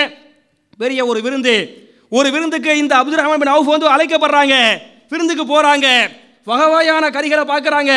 வகை வகையான கறிகளை பார்த்த உடனே நம்ம எல்லாம் சந்தோஷப்பட்டு சாப்பிடுவோமா இல்லையாங்க? சாப்பிடுவோமா இல்லையா? சாப்பிடுவோம். ஆனால் அப்துர் ரஹ்மான் பின் அவுஃப் ரலியல்லாஹு அன்ஹு அந்த கறிகளை பார்த்து சந்தோஷப்படவில்லை. என்ன பண்ணாங்க? அழுவுறாங்க. சரியா? அந்த கறியை பார்த்து கவலைப்பட்டு அழுவுறாங்க. அப்போ வீட்டுக்காரர் கேட்குறாரு, ஏங்க நீங்கள் அழுவுறீங்க? இதை நான் வந்து விருந்தாளி, நீங்கள் விருந்தாளி, நான் வந்து விருந்தோம்பல் பண்ணுறேன், விருந்தோம்பலை ஏற்றுக்கொள்ளுங்கள் என்று சொன்னால் நான் யாரை யோசிக்கிறேன்னு தெரியுமா? என்னை விட வசதி படைத்தவர், என்னை விட சிறந்தவர் இந்த முஸாப் பின் உமைர் ரலியல்லாஹு அன்ஹு. அவர் உஹது போர்க்களத்திலே ஷஹீதாக்கப்பட்டு விட்டார். அவர் எனக்கு நிகரானவர் அல்ல. என்னை விட வசதி படைத்தவர், என்னை விட சிறந்தவர் உஹது களத்திலே ஷஹீதாக்கப்பட்டாரே. அவருடைய வறுமையின் காரணத்தால், அந்த மதீனாவிற்கு வந்துவிட்ட பிறகு ஏற்பட்ட வறுமையின் காரணத்தால் அவரை கஃன் செய்த போர்வை அல்ல, கஃன் துணி இல்லை. தலையை மூடினால் கால் தெரிந்தது, காலை மூடினால் தலை தெரிந்தது. நாங்கள் தலையை மூடிவிட்டு இதுகரை என்று சொல்லக்கூடிய புற்பூண்டுகளால் அவருடைய காலை மூடணும். இன்றைக்கு செல்வ செழிப்புகளை அல்லாஹ் அதிகமாக தந்து விட்டானே. நாம் செய்யக்கூடிய நன்மையின் காரணத்தால் செல்வ செழிப்புகளை அல்லாஹ் தந்துவிட்டால் இந்த நன்மைக்கு கூலியை இம்மையிலே அல்லாஹ் தந்து விடுகிறானே. இம்மையில் செல்வமாக கூலியாக அல்லாஹ் தந்துவிட்டால் மறுமையில் நன்மையை அல்லாஹ் தரமாட்டானோ? மறுமையில் சொர்க்கத்தை தரமாட்டானோ? இந்த சஹாபி யாரு? சொர்க்கம் என்று சொல்லப்பட்ட நற்செய்தி சொல்லப்பட்ட 10 சஹாபாக்கள் ஒரு சஹாபி. இவங்க சொல்லுவாங்க, இந்த செல்வங்கள் எல்லாம் சொர்க்கத்தை விட்டு என்னை தடுத்து விடுமோ? இந்த சொத்து பத்துகள் எல்லாம் நரகத்திற்கு என்னை தள்ளிவிடுமோ என்ற பயம்தான் எனக்கு அழுகை தருகிறது என்று இந்த அப்துர் ரஹ்மான் பின் அவுஃப் ரலியல்லாஹு அன்ஹு அழுதுவிட்டு அந்த விருந்தோம்பலை ஏற்றுக்கொள்ளவில்லை, சாப்பிடாம வெளியே வந்தாங்க என்ற வரலாறை இமாம் புகாரி பதிவு பண்ணுவது என்று சொன்னால் என்ன அர்த்தம்? இவங்களுக்கு நஃப்சுல் முத்துமையின்னா இல்லைங்கிறதுக்கு, நஃப்சுல் முத்துமையின்னா இருந்துச்சுங்கிறதுக்கு இது சான்றா இல்லையா? அப்போ என் அருமை சகோதரர்களே, முதல்ல வந்து நஃப்சுல் லவ்வாமாவை நம்மளுடைய நஃப்ஸ் ஆக்கிக்கிறனே, அதை தாண்டி எங்கே போவனே? நஃப்சுல் முத்துமையின்னாவுக்கு போய் நிற்கனே என்பதை நீங்கள் புரிந்து கொள்ள வேண்டும். மூன்றாவது உள்ளம் எந்த உள்ளம் என்று சொன்னால் இது கெட்ட உள்ளம். எந்த உள்ளம்? நஃப்சுல் அம்மாரா. சரியா? முதல்ல நஃப்சுல் லவ்வாமா நம்ம மேலே போயிடணும். சரியா? அப்புறம் கடைசி மிகச்சிறந்த உள்ளம் எது? நஃப்சுல் முத்துமையின்னா, சொர்க்கத்திற்குரிய உள்ளம். கெட்ட உள்ளம் எந்த உள்ளம் என்று சொன்னால் நஃப்சுல் அம்மாரா. கெட்டவைகளை பார், கெட்டவைகளை பேசு, இப்படி செய்ய அப்படி செய்யன்னு சொல்லிட்டு கெட்டதா யாவுதா இல்லையா, அது எந்த உள்ளம்? நஃப்சுல் அம்மாரா. உதாரணமாக இந்த மாதிரியான நாடுகளில் உங்களில் பல பேர் மனைவி இல்லாமல் இருப்பீங்களா இல்லையா? முக்காவாசி பேர் குடும்பத்தோடு இருந்தாலே, காவாசி பேர் எப்படி இருப்பீங்க? மனைவி மக்கள்லாம் ஊரில் இருப்பாங்க, நம்மெல்லாம் இங்கே வந்திருப்போம். அப்போ பெண்கள் விஷயத்திலே சைத்தான் அதிகமாக விளையாடுவான். மற்றவர்களை கெடுப்பதை விட எவ்வளவுதான் தாடி வச்சிருந்தாலே, எவ்வளவுதான் 5 வேளை தொழுதாலே, எத்தனை முறை ஹஜ்ஜு முறா பண்ணாலே, பெண்கள் அல்ல என்ன சைத்தான் என்ன பண்ணிடுவான்? கெடுத்து போடுவான். அப்ப நம்ம நஃப்சுல் அம்மாராவா ஆயிடக்கூடாது. நஃப்சுல் அம்மாரான இந்த தப்பை பண்ணு, அந்த பாவத்தை பண்ணு, அந்த பாவத்தை பண்ணு என்று ஷைத்தான் கெடுக்கிறானே, ஷைத்தான் ஏவுகிறானே, அது எந்த உள்ளம்? நஃப்சுல் அம்மாரா. அப்ப நான் சொல்லக்கூடிய முதல் முக்கியமான உபதேசம் சொன்னா, என் அருமை சகோதரர்களே, பெண்கள் விஷயத்தில் நீங்கள் சர்வ ஜாக்கிரதையாக இருந்து கொள்ளுங்கள். நம்ம ஊரை விட இங்கே கெட்டு போகிறது நிறைய வாய்ப்பு இருக்குது. அப்ப மற்றவைகளை விட பெண்கள் அதிகமாக கெடுத்துருவாங்க. இன்னும் சொல்ல போனா, இந்த பூமியில் நடந்த முதல் கொலை எதற்காக நடந்தது? எதுக்காக? ஒரு பெண்ணுக்காக, இல்லையா? அப்ப பெண்ணுக்காகத்தான் பூமியில் முதல் கொலை நடந்தது என்று சொன்னால், பெண்கள் அந்த மாதிரி. அதே மாதிரி பனு இஸ்ரவேலர்கள் அவங்களுடைய கௌமில் நடந்த முதல் ஃபித்னா, முதல் கொலை என்னன்னு சொன்னால் எதுக்காகத்தான்? அதே மாதிரி பெண்களுக்காகத்தான். இன்னும் சொல்ல போனா, சூழ்ச்சி பண்ணுவாங்களா இல்லையா? மனுஷன் ஆம்பளையை கெடுப்பாங்களே, ஒரு ஷைத்தானே நேரடியாக கெடுக்கிறான், ஒரு பெண்ணு டைரக்டா கெடுக்கிறான். இந்த ஷைத்தான் கெடுப்பது அதிகமாக கெடுப்பானா, ஒரு பெண்ணு கெடுக்கிறாளே அவ அதிகமாக கெடுப்பாளா? ஷைத்தானுடைய சூழ்ச்சி பலமா, பெண்ணுடைய சூழ்ச்சி பலமா? குர்ஆன் சுன்னா பிரகாரம் யாருடைய சூழ்ச்சி உங்களுக்கு தெரியும். தன்னட கொஞ்சம் அமைதியாக இருப்பீங்க, சரியா? யாருடைய சூழ்ச்சி பலம் என்று சொன்னால், பெண்களை பற்றி அல்லாஹ் பேசுகிறான். இன்ன கைத குன்ன கான அலீம். பெண்களே, உங்களுடைய சூழ்ச்சி என்பது பயங்கரமானது. யாருடைய சூழ்ச்சிக்கு முன்னால்? இன்ன கைத ஷைத்தானி கான லைஃபா. ஷைத்தானுடைய சூழ்ச்சியே லைஃபாக பலவீனமாக இருக்கிறது, சரியா? ஷைத்தானுடைய சூழ்ச்சி யாருடைய சூழ்ச்சிக்கு முன்னால் லைஃபாக மாறினேன், பெண்ணுடைய சூழ்ச்சிக்கு முன்னால் ஷைத்தானே பலவீனமாக போயிடுவான் என்று சொன்னால், அப்ப ஆண்களை கெடுப்பதற்கு பலமிக்க ஒரு சாதனம் என்ன? பெண்கள். என்ற காரணத்தால் பெண்கள் விஷயத்தில் உங்களுடைய உள்ளங்களை நீங்கள் பாதுகாத்துக் கொள்வது, அதே மாதிரி கண்கள் என்ன கெட்ட ஷைத்தானு இல்லையா? அப்ப கண்ணை என்ன செய்வது? நீங்கள் பாதுகாத்துக் கொள்வது. அதே மாதிரி காதுகளை நீங்கள் பாதுகாத்துக் கொள்வது. அந்த மாதிரி பெண்கள் நான் தப்பு பண்ண மாட்டேன், நான் ரொம்ப கரெக்டாக இருப்பேன், அல்லாவுக்கு பயந்துக்கிடுவேன், அப்போ நீ கரெக்டாக இருங்க. சின்ன ஒரு வரலாற்று செய்தியை நான் பதிவு பண்ணுறேன். அதாவது யூசுப் அலைஹிஸ்ஸலாம் இல்லையா, திருமறை குர்ஆன்ல சூரா யூசுப் என்று சொல்லக்கூடிய 12வது அத்தியாயத்தின் 23வது வசனம், அவங்களுக்கு நஃப்சுல் அம்மாரா இல்லைங்கிறதுக்கு அழகான சான்றை பதிவு பண்ணுறேன். அவங்க போய் ஒரு அரசர் வீட்டில் தங்குறாங்க, அசீஸ் வீட்டில் தங்குனாங்க.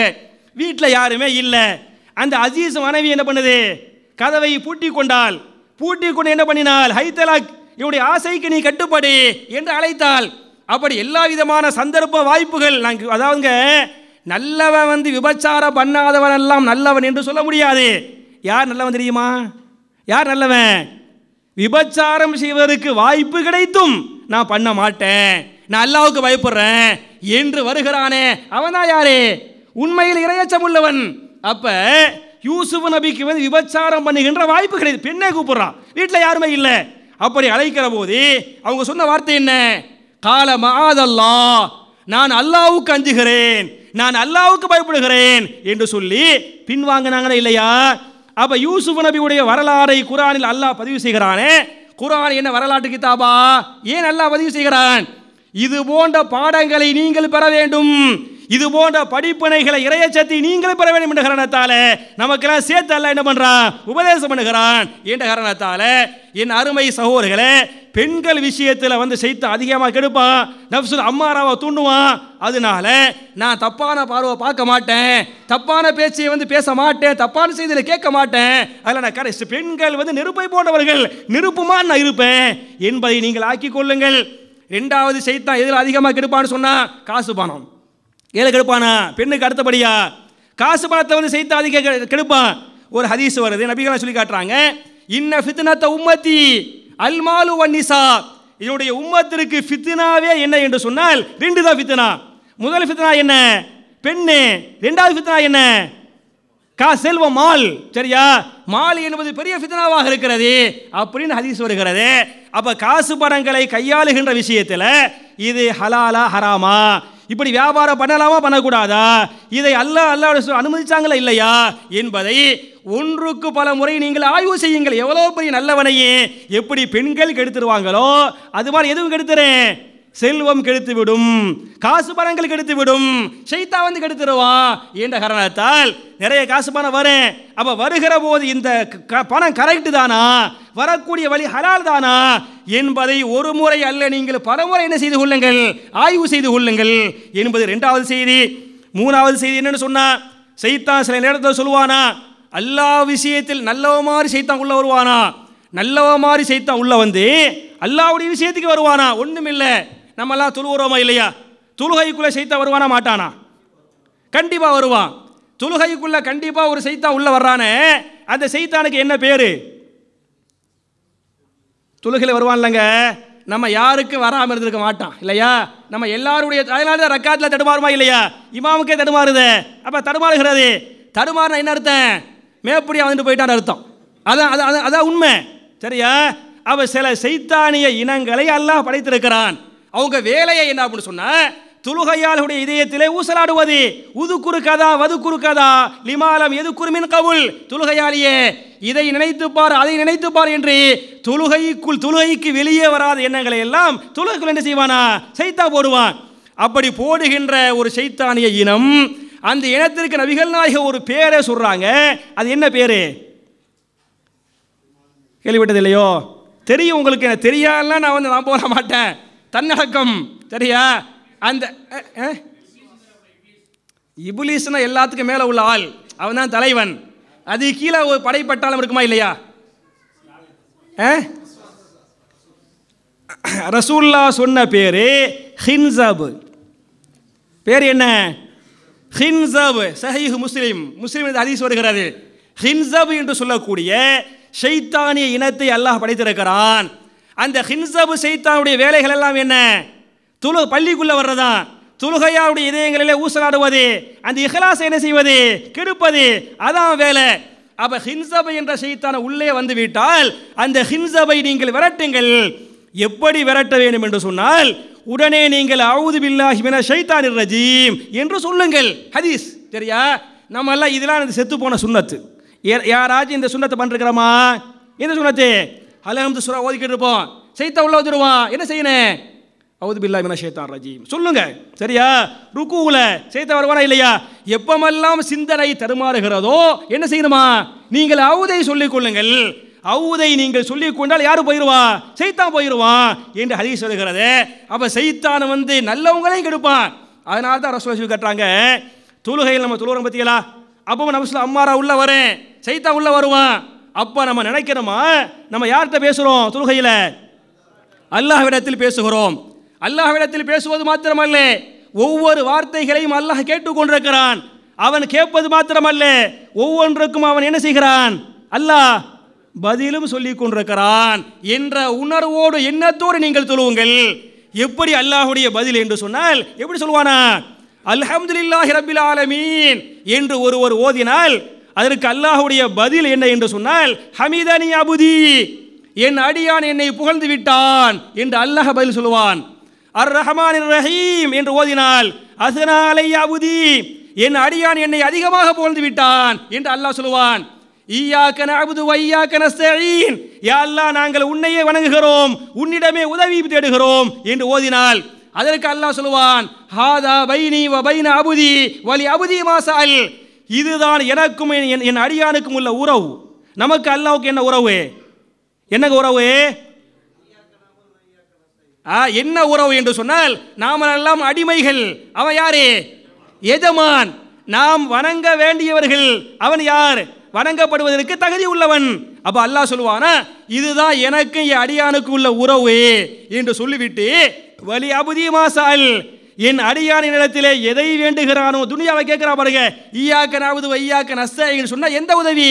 காசு, பணம், ஆரோக்கியம், செல்வம், சந்தோஷம், எதை வேண்டுகிறானோ அதை நான் கொடுக்க தயாராக இருக்கிறேன் என்று அல்லாஹ் சொல்லுவான்.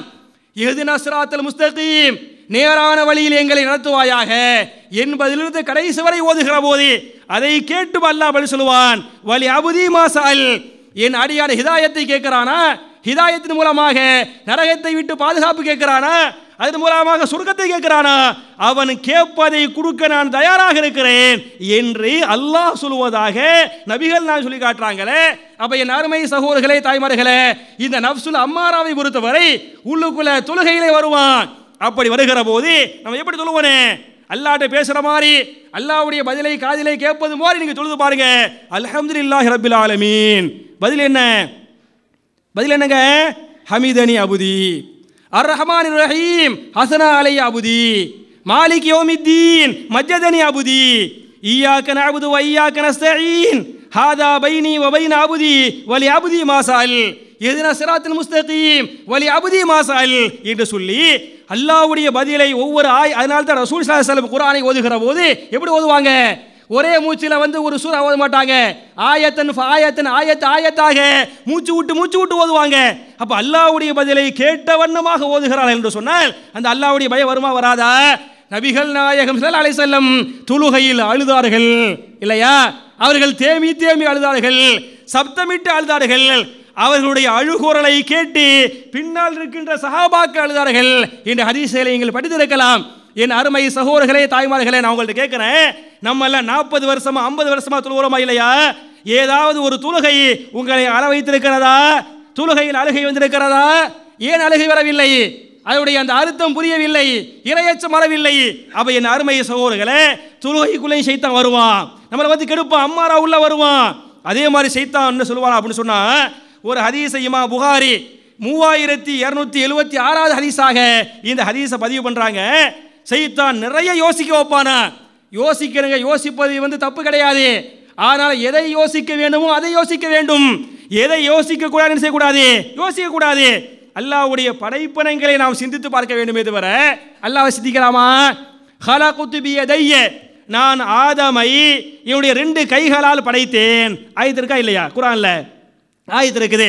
அப்போ அல்லாஹ்வுடைய 2 கையின்னு அல்லாஹ் சொல்றானே, அல்லாஹ்வுடைய 2 கை எப்படி இருக்கும்? யோசிச்சு பார்க்கலாமா?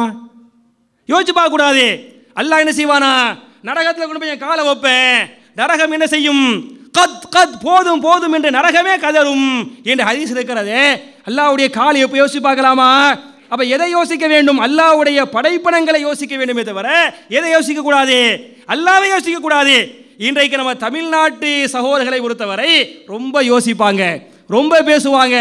அதான் எந்த ஒன்றையும் குர்ஆன் சொன்ன ஒரு உரசி பார்க்காமல் எல்லாமே பகுத்தறிவு வாதங்கள் பண்றமா இல்லையா? இந்த ஷைத்தான், அம்மாராவுடைய ஷைத்தான் சொல்லுவானா, வானத்தை படைத்தது யார்? கேள்வி கேட்பாரா. அவனே பதில் சொல்லுவானா, யாரு? அல்லாஹ். பூமியே அல்லாஹ், சூரியனே அல்லாஹ், சந்திரனே அல்லாஹ், நட்சத்திரங்களே அல்லாஹ். அவனே கேள்வி, அவனே கருணாநிதி ஸ்டைலில் தான் கேள்வி பதில் அறிக்கை மாதிரி. என்ன அவனே கேள்வி அவனே பதில். ஷைத்தான் எல்லாம் போட்டுருவான். போட்டுட்டு கடைசியில் சொல்லுவானா, இம்பூட்டையும் படைச்ச அல்லாஹ்வை யார் படைச்சது? சரியா என்ற எண்ணத்தை போடுவது யாரு? ஷைத்தான் தான் போடுவானா. இந்த எண்ணம் உங்களுக்கு வந்துவிட்டால் நீங்கள் 2 வேலையை செய்யுங்கள். முதல் வேலை என்ன என்று சொன்னால், அஊது பில்லாஹி மினஷ் ஷைத்தானிர் ரஜீம் என்று நீங்கள் ஷைத்தானை விரட்டுங்கள். 2வது வேலை என்ன என்று சொன்னால், மறுபடியும் நீங்கள் கலிமா சொல்லிக் கொள்ளுங்கள். சரியா? பக்காவான ஹதீஸை இமாம் அபூ தாவூத் பதிவு பண்றாங்க. அபூ தாவூதுல 5112வது ஹதீஸா வருது.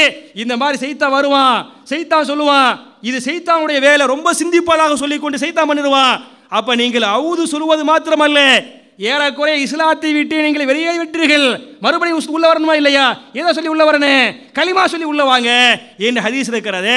அப்ப என் அருமை சகோதரர்களே, முதல் நல்ல உள்ளத்தை பொறுத்தவரை நஃப்சுல் எந்த உள்ள லவ்வாமா, நல்லா புரியுதுல இல்லையா? அதை விட நல்ல உள்ளம் எது? நஃப்சுல் முத்மயின்னா. இந்த உள்ளங்களாக நம்முடைய உள்ளங்களை ஆக்கிக் கொள்ள வேண்டும். எதை ஆகக்கூடாது? அம்மாராவாக ஆக்கிக் கொள்ளக்கூடாது என்று சொன்னால் அதற்கு குறைவான 3 வழிகளை மாத்திரம் நான் சொல்லி காட்டுறேன். உள்ளத்தை எப்படி பக்குவப்படுத்துவது? சரியா? அதுக்கு 3 வழிகள்.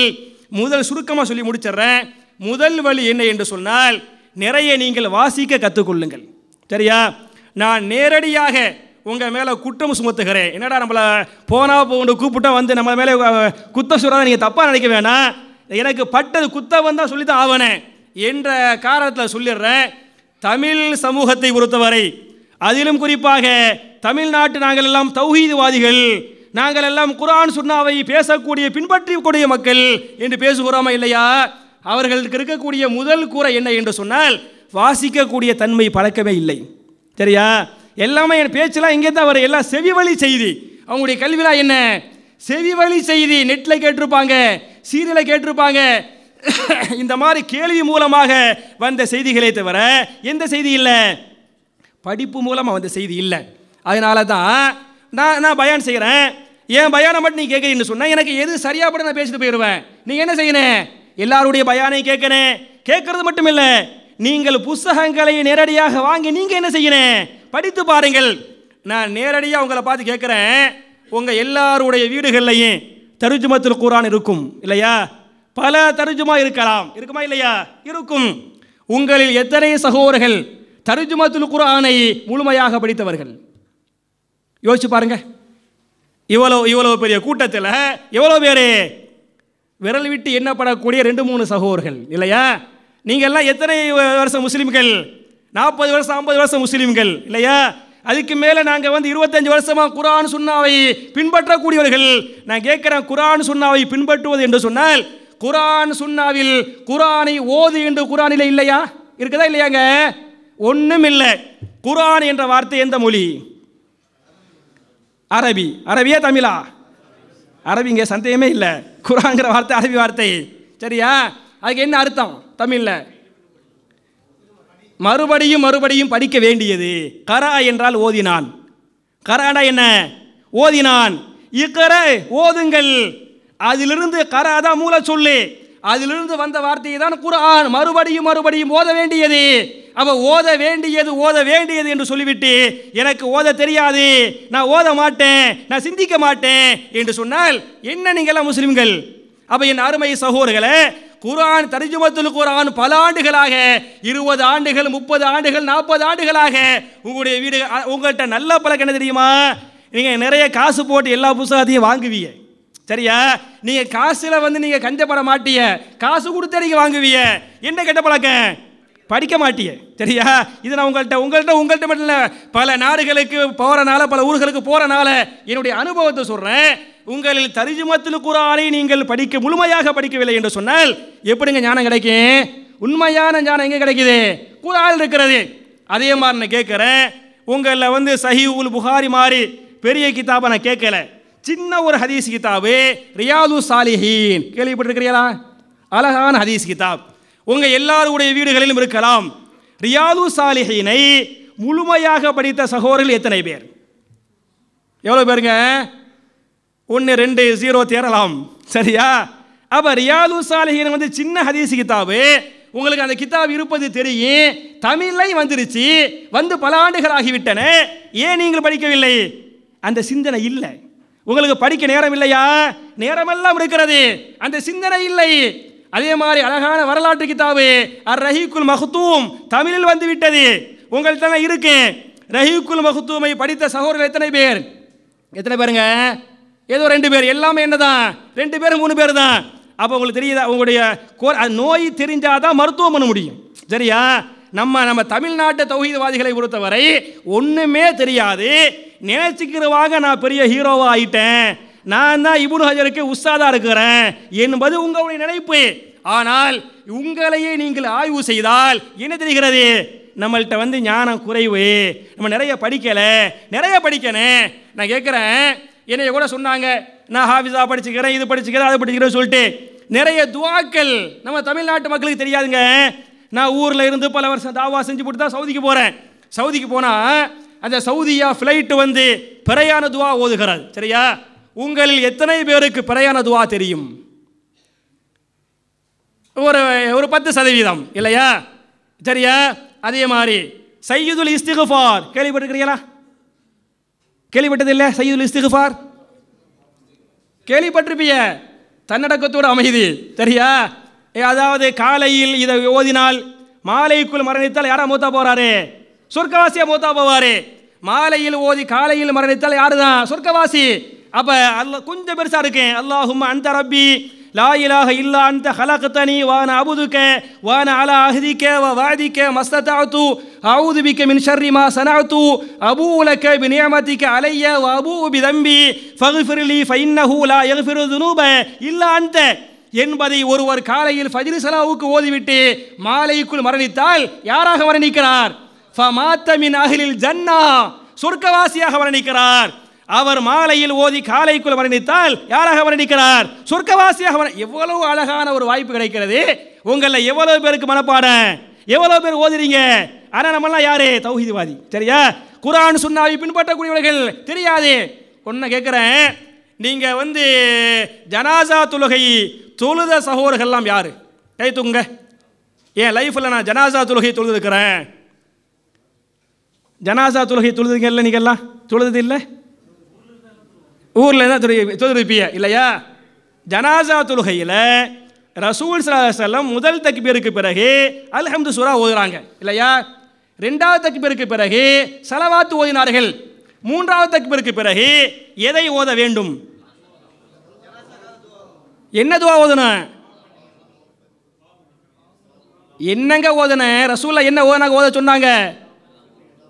சொல்லுங்க பார்க்குறேன். அதானா? அல்ஹம்து ஃபுல்லாக ஓதன, அல்ஹம்துலில்லாஹ் முடிஞ்சு போச்சு. அல்லாஹ் அக்பர் போக முடியுமா? அப்போ எதையாச்சும் ஒன்று சொல்லுங்க. நான் கேட்குறேன், நேரடியாக கேட்குறேன், எதையாவது ஒன்றை தெளிவாக ஒரு ஆள் சொல்லுங்க பார்க்குறேன். அவ்வளோதானா? நான் எதுக்கு இதெல்லாம் கேட்குறது தெரியுமா? நான் எதுக்கு கேட்குறேன்? நம்முடைய பலவீனம் தெரிய வேண்டும். தெரியா? நம்மள்கிட்ட என்ன நோய் இருக்குது, நோய் இருந்தால் தான் மருத்துவத்தை போட முடியும், அதுக்கு மேலே மாத்திரையை போட முடியும். அப்போ ஜனாசா தொழுகை என்பது முக்கியமான தொழுகை. நபிகள் நாயகம் ஸல்லல்லாஹு அலைஹி வஸல்லம் ஜனாசா தொழுகையில் 2-3 ஏதாச்சும் ஒன்று முழுசாக ஓனாங்களா இல்லையாங்க? அல்லாஹு மக்ஃபிர் லஹு வர்ஹமுஹு வஆஃபிஹி வஅஃபு அன்ஹு வஅக்ரிம் நுஸுலஹு வஸி' மத்கலஹு வக்ஸில்ஹு பில்மாஇ வஸல்ஜி வல்பரத் வனக்கிஹி மினல் ஹதாயா கமா நக்கைத்த ஸௌபல் அபியல் மின தனஸ் வஅப்தில்ஹு தாரன் கைரன் மின் தாரிஹி வஅஹ்லன் கைரன் மின் அஹ்லிஹி வஸௌஜன் கைரன் மின் ஸௌஜிஹி வஅத்கில்ஹுல் ஜன்னத வஅய்துஹு மின் அஸாபில் கப்ரி வமின் அஸாபின் நார். சரியா? இதை ஓத வேண்டும். அல்லது அந்த சகோதரர் சொன்ன மாதிரி அல்லாஹு மக்ஃபிர் லி ஹய்யினா வ மையித்தினா வ ஷாஹிதினா வ காயிபினா வ சகீரினா வ கபீரினா வ தக்கரினா வ உன்சானா அல்லாஹும்ம மன் அஹ்யைதஹு மின்னா ஃபஅஹ்யிஹி அலல் இஸ்லாம் வ மன் தவஃபைதஹு மின்னா ஃபதவஃபஹு அலல் ஈமான். அழகான துவா. சரியா? நபிகள் நாயகம் ஸல்லல்லாஹு அலைஹி வஸல்லம் துவா ஓதுவாங்க, கொஞ்சம் சத்தமாக ஓதுவாங்க. அதை கேட்டு அப்துர்ரஹ்மான் பின் அவுஃப் சொல்லுவாங்க, இந்த மாதிரி ரசூலுல்லாஹ் மன்னிப்பு கேட்குறாங்களே, இந்த ஜனாசாவாக நான் ஆகக்கூடாதா? சரியா? என்று நான் ஏங்கினேன் என்று சொல்லி காட்டுறாங்களே. அப்போ உங்களில் அவ்வளவு பேர் நம்ம ஜனாசா தொழுகை தொழுகிறோமே, பெத்த தாய்க்கு தொழுதிருப்போம் இல்லையா? தந்தைக்கு தொழுதிருக்கலாம், பெத்தெடுத்த மகனுக்கு தொழுதிருக்கலாம். அந்த தொழுகையில் நபி வழி குர்ஆன் சுன்னா என்று பேசக்கூடிய சகோதர சகோதரிகள் நபிகள் நாயகம் ஸல்லல்லாஹு அலைஹி வஸல்லம் ஜனாசா தொழுகையில் ஓதினார்களே, ஓத சொன்னார்களே, அந்த துஆ தெரியவில்லை, ஓதவில்லை என்று சொன்னால் என்ன பொருள்? இது அல்லாஹ்வை ஏமாத்துவது. அதான் உண்மை. சரியா? அப்ப நம்மள்ட்ட தெரியனே, நம்மள்ட்ட வாசிப்பு தன்மை இல்லை, நம்மள்ட்ட இந்த குறை இருக்கிறது என்பதை நீங்கள் புரிந்து கொள்ளுங்கள். புரிந்து கொண்டு நான் என் நேரத்தை வீணாக்க மாட்டேன், நான் நிறைய வாசிப்பேன் என்று முதல் வழி என்பது வாசிக்கக்கூடிய பழக்கத்தை நீங்கள் உருவாக்குங்கள். நேரம் என்பது பெரிய ஒரு அற்புதம், பெரிய ஒரு நியமத்து. நான் கேட்கிறேன், ஒரு சஹாபி, அன்சாரியுடைய பெரிய ஒரு சஹாபி தலைவர் சாதி பின் முஆத் ரலியல்லாஹு அன்ஹு, அவர் 30 வயதில் இஸ்லாத்தை ஏற்றுக்கொண்டார். அகல் போரிலே ஷஹீதாக்கப்பட்டார். வயசு எத்தனை? 37 வயசு. 7 ஆண்டுகள் முஸ்லிம். சரியா? சாதி பின் முஆதுடைய இஸ்லாமிய வாழ்க்கை வரலாறு எத்தனை ஆண்டுகள்? 7 ஆண்டுகள் முஸ்லிம். 7 ஆண்டுகள் முஸ்லிமாக வாழ்ந்தார். அவர் மரணிக்கிறார். அவருடைய மரணத்தின் காரணத்தால் எது நடுங்கியது? அல்லாஹ்வுடைய அரிஷே நடுங்கியது. அப்ப அல்லாஹ்வுடைய அரிஷே நடக்கக்கூடிய அளவுக்கு அவர் செய்த தியாகங்கள் எத்தனை ஆண்டுகள்? 7 ஆண்டுகளில் அல்லாஹ்வுடைய அரிஷை நடுங்க வைத்தார் என்று சொன்னால் அவர் எப்படி நேரத்தை செலவு செய்திருப்பார் என்பதை நீங்கள் யோசித்து பாருங்கள். நான் சொன்ன ரியாது சாலிஹீன் அதை தொகுத்த இமாம் யாரு? யாருங்க? நவவி ரஹிமஹுல்லாஹு அலைஹி இல்லையா? அவர் மரணிக்கிற போது அவருடைய வயது 40. எத்தனை வயசு? 40 வயதில் மரணித்து விட்டார். அவர் எழுதிய நூல்கள் மாத்திரம் 500 தாண்டுகிறது. 40 வயதில் 500 சின்ன சின்ன நூல் கிடையாது. சஹீஹ் முஸ்லிம் அதுக்கு விரிவுரை எழுதிய இமாம் யாரு? நவவி ரஹிமஹுல்லாஹு அலைஹி. அதே மாதிரி ரியாது சாலிஹீன் யார் எழுதினது? நவவி ரஹிமஹுல்லாஹு அலைஹி. 40 வயதில் மரணித்த ஒரு இமாம் 500 கிதாபுகளை தொகுத்தார் என்று சொன்னால் அவர் எப்படி நேரத்தை பயன்படுத்தினார் என்பதற்கு இந்த வரலாறுகள் எல்லாம் சான்றா இல்லையா? அப்ப என் அருமை சகோதரர்களே, உள்ளத்தை பக்குவப்படுத்துவது என்பது இவர்கிட்ட போய் பேசுறது, அவர்கிட்ட போய் பேசுறது, பேச்சை வாயை குறைச்சி என்ன பண்ணுங்க, நிறைய படிங்க, வாசிக்கக்கூடிய பழக்கத்தை நீங்கள் உருவாக்குங்கள் என்பது முதல் செய்தி. 2வது செய்தி என்னன்னு சொன்னா, நல்ல நண்பர்களோடு நீங்கள் பழகுங்கள். பழக்கம் வேணும்னா யாரோடு பழகணும்? யாரு கெட்டவனோ, யாரு செய்தானோ, யார் நம்மளை வழிகெடுத்துருவானோ அவன்கிட்ட போய் பழகாம யார்கிட்ட பழகினா இறையச்சம் கிடைக்குமோ, நம்முடைய உள்ளத்தை பக்குவப்படுத்துவானோ, அது மாதிரி நல்ல ஆளா என்ன செய்யுங்க, நீங்கள் தேர்வு செய்யும். குர்ஆனில் அல்லாஹ் பேசுகிறான், யா அய்யுஹல்லதீன ஆமனுத்தகுல்லாஹ வ கூனூ மஅஸ்ஸாதிகீன். ஈமான் கொண்டவர்களே, நீங்கள் அல்லாஹ்வுக்கு பயந்து கொள்ளுங்கள், யாரோடு நீங்கள் சேர்ந்து கொள்ளுங்கள், யாரெல்லாம் உண்மை பேசக்கூடிய சாதிக்குகளோ அவர்களோடு சேர்ந்து கொள்ளுங்கள் என்று பேசுகிறானே. அப்ப பொய்யனோடு சேரக்கூடாது என்பதற்கு இந்த வசனம் சான்றா இல்லையா? அப்ப இரண்டாவது வகை என்ன, உள்ளத்தை பக்குவப்படுத்துவது. நம்முடைய நட்பு என்பது நல்ல நட்பாக இருக்க வேண்டும்.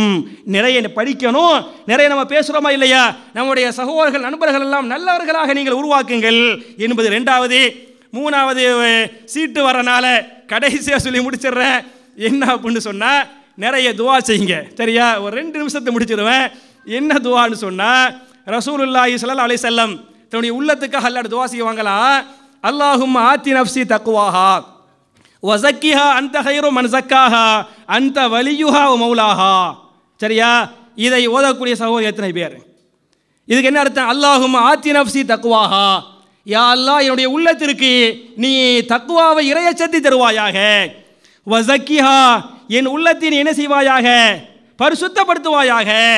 அன்த வலியுஹா வ மௌலாஹா, உள்ளங்களை படைத்தவனே, உள்ளங்களை பாதுகாக்கக்கூடியவனே, என் உள்ளத்தை பரிசுத்தப்படுத்தி என் உள்ளத்திற்கு இறையச்சத்தை தருவாயாக. கேட்கறது யாரு?